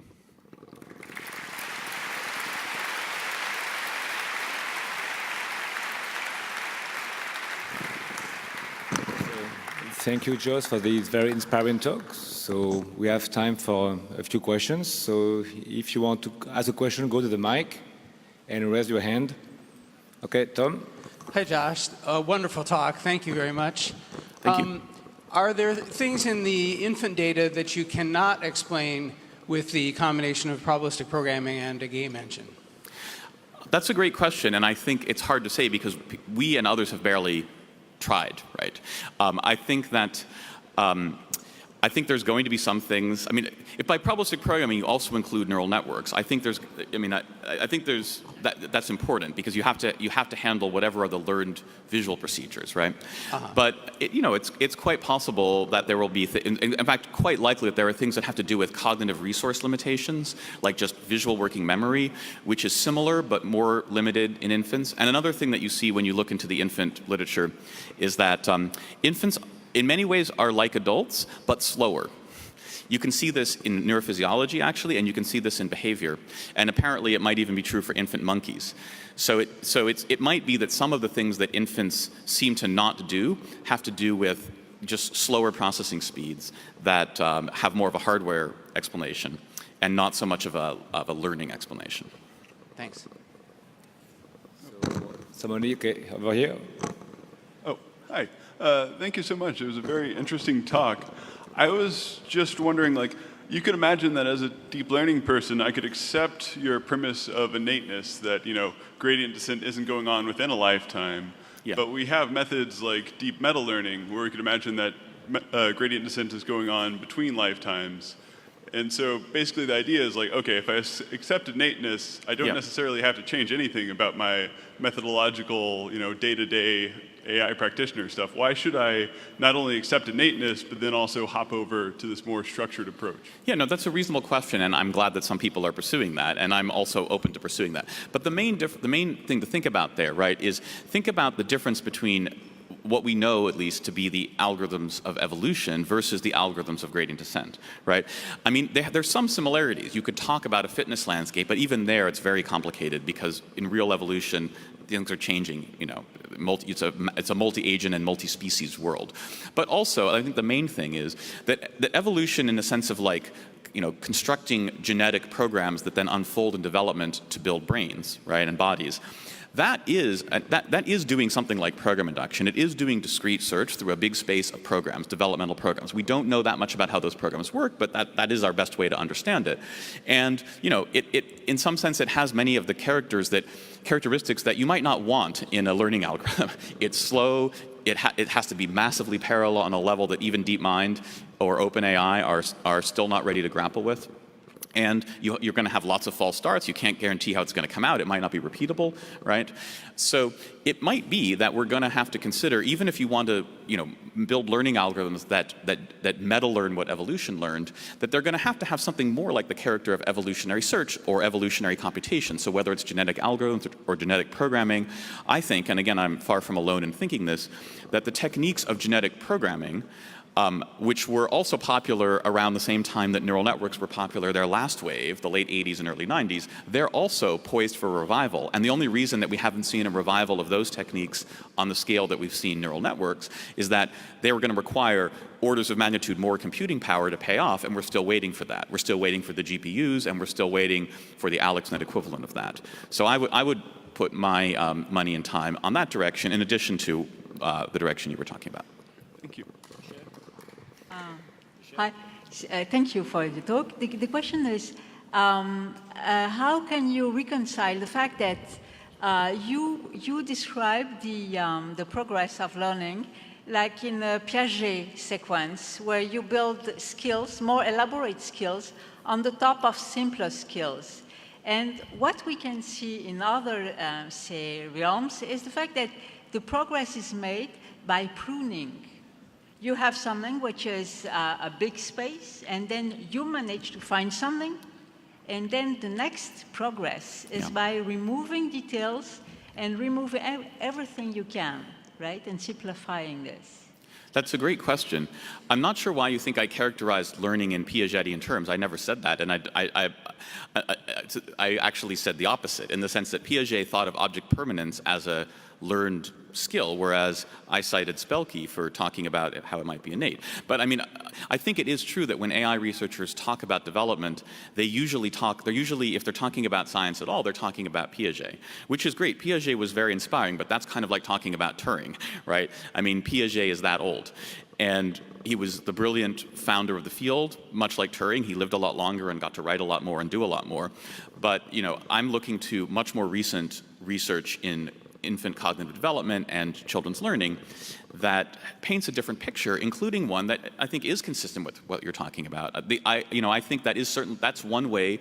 There are many ways to write code. If you think about these activities, right? Some of them look like pruning. Some of them look constructivist. Some of them look like, you know, writing sort of abstract code and then filling in the details. So I certainly don't think that children's learning always proceeds from concrete to abstract. In fact, often the evidence is that it goes in the opposite direction, right? Maybe because the abstractions are wired in, as some people have suggested in language, or maybe because actually what we've called in some of our work the blessing of abstraction, that actually sometimes the abstract stuff is the easiest and first thing to figure out, and then you fill in the details. Again, much like a human coder who figures out maybe the high-level abstract structure of their program before they actually write the specifics, and you know, often good code is written that way, starting from the abstractions and the high-level structure, and then filling in the details.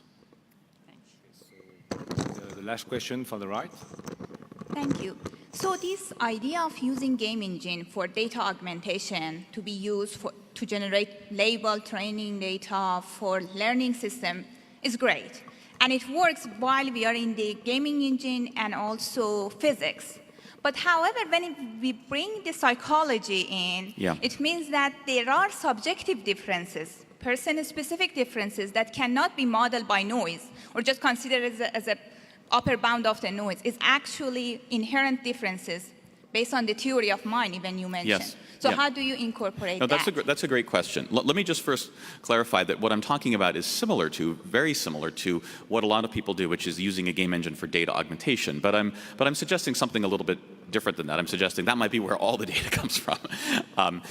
But you're right to point to the difference between the graphics and physics part is much easier. In part because that's just been the way it's always, the graphics and physics are evolutionarily ancient because they're physically ancient in the world.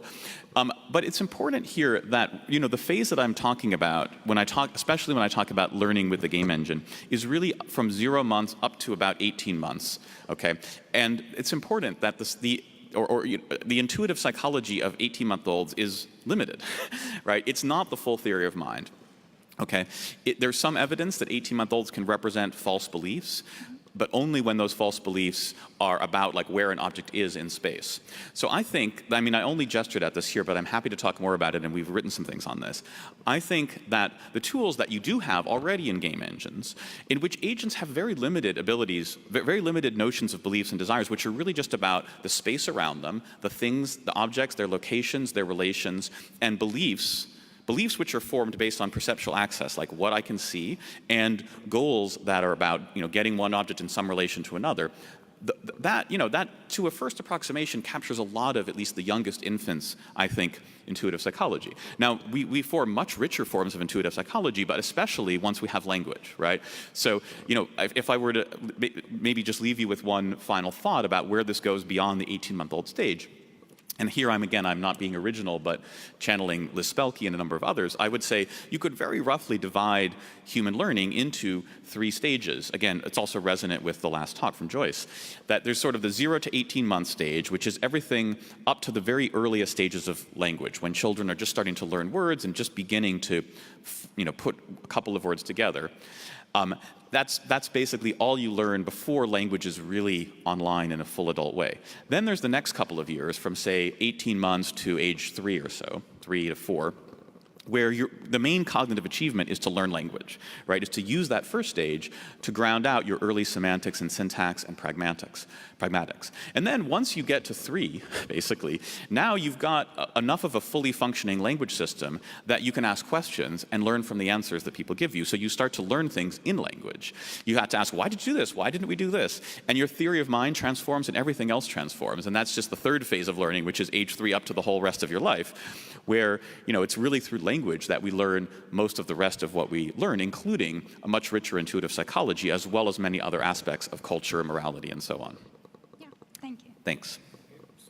Let's thank Josh again.